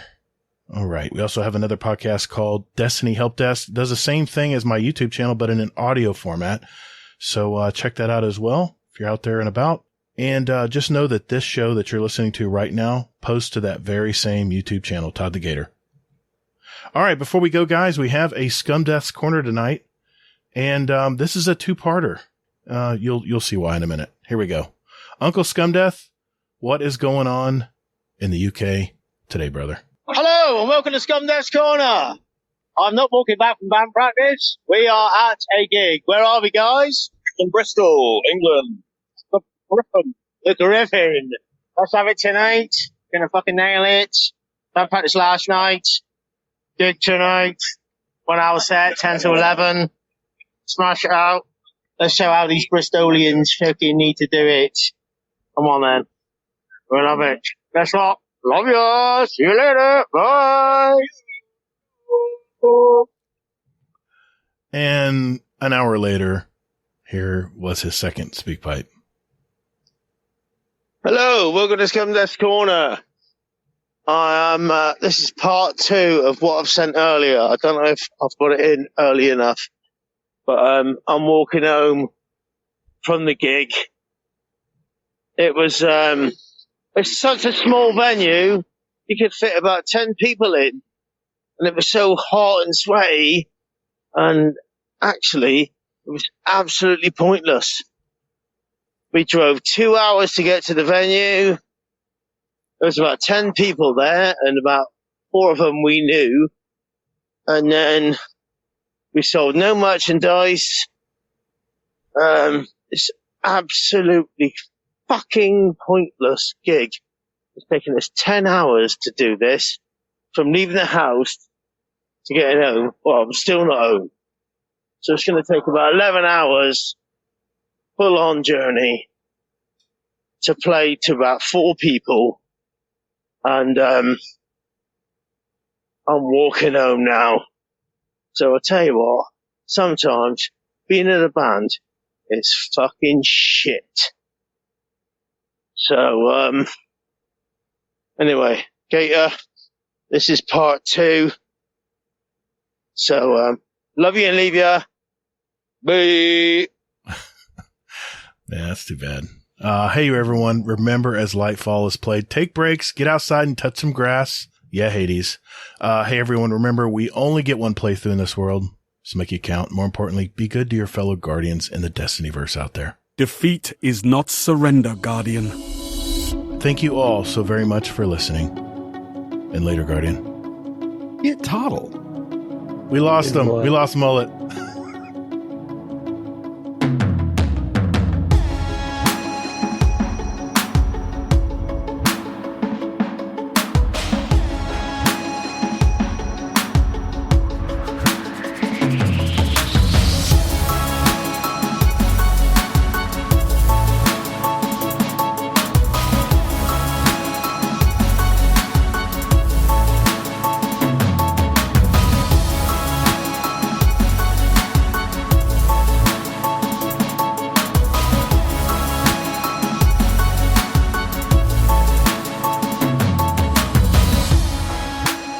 Thanks, brother. Thanks for hanging in here tonight, man. We would have had to, I don't know when we'd be able to schedule this because it's Father's Day weekend, and man, I'm just so sorry, guys. It's all good. Internet was breaking down right before the show. I said, let me just reboot my router, get a nice fresh signal. It never came back. So yeah, frustration. Hey, y'all have a good night. Have a good Father's Day. Yeah, thank you guys too. And happy birthday, Coma and Hawkslayer, my birthday brothers. Bye. You're a warlock, not a titan. Yeah, I'm actually a hunter, not a titan right now. No, you're a warlock. Oh, thanks, man. Quit lying. I'll take that as a compliment. I don't know. We'll see what happens next season when if he sticks with Hunter. Yeah. We'll see. And we had another comment from a mod in our community that shall become or be known. Fuck me, man. Damn it. I appreciate the PV penis. Mm-hmm. What is everybody complaining about? Put Floyd back in your pants, man. And I've got some speak pipe as well. And I have some speak pipes as well. Speak pipe, huh? Speak pipe? Yeah, man. You got to get some of that speak pipe. Pass the speak pipe on the. Never mind. That'll be an outtake. What about Strand, you ask? Hey, Hazel. Well, basically, what's going on with Strand? Oh, yeah. Hey, sorry, nice segue. Sorry, buddy. Yeah, I just took it and ran with it, though. But I believe in you. I appreciate you. Thanks, man.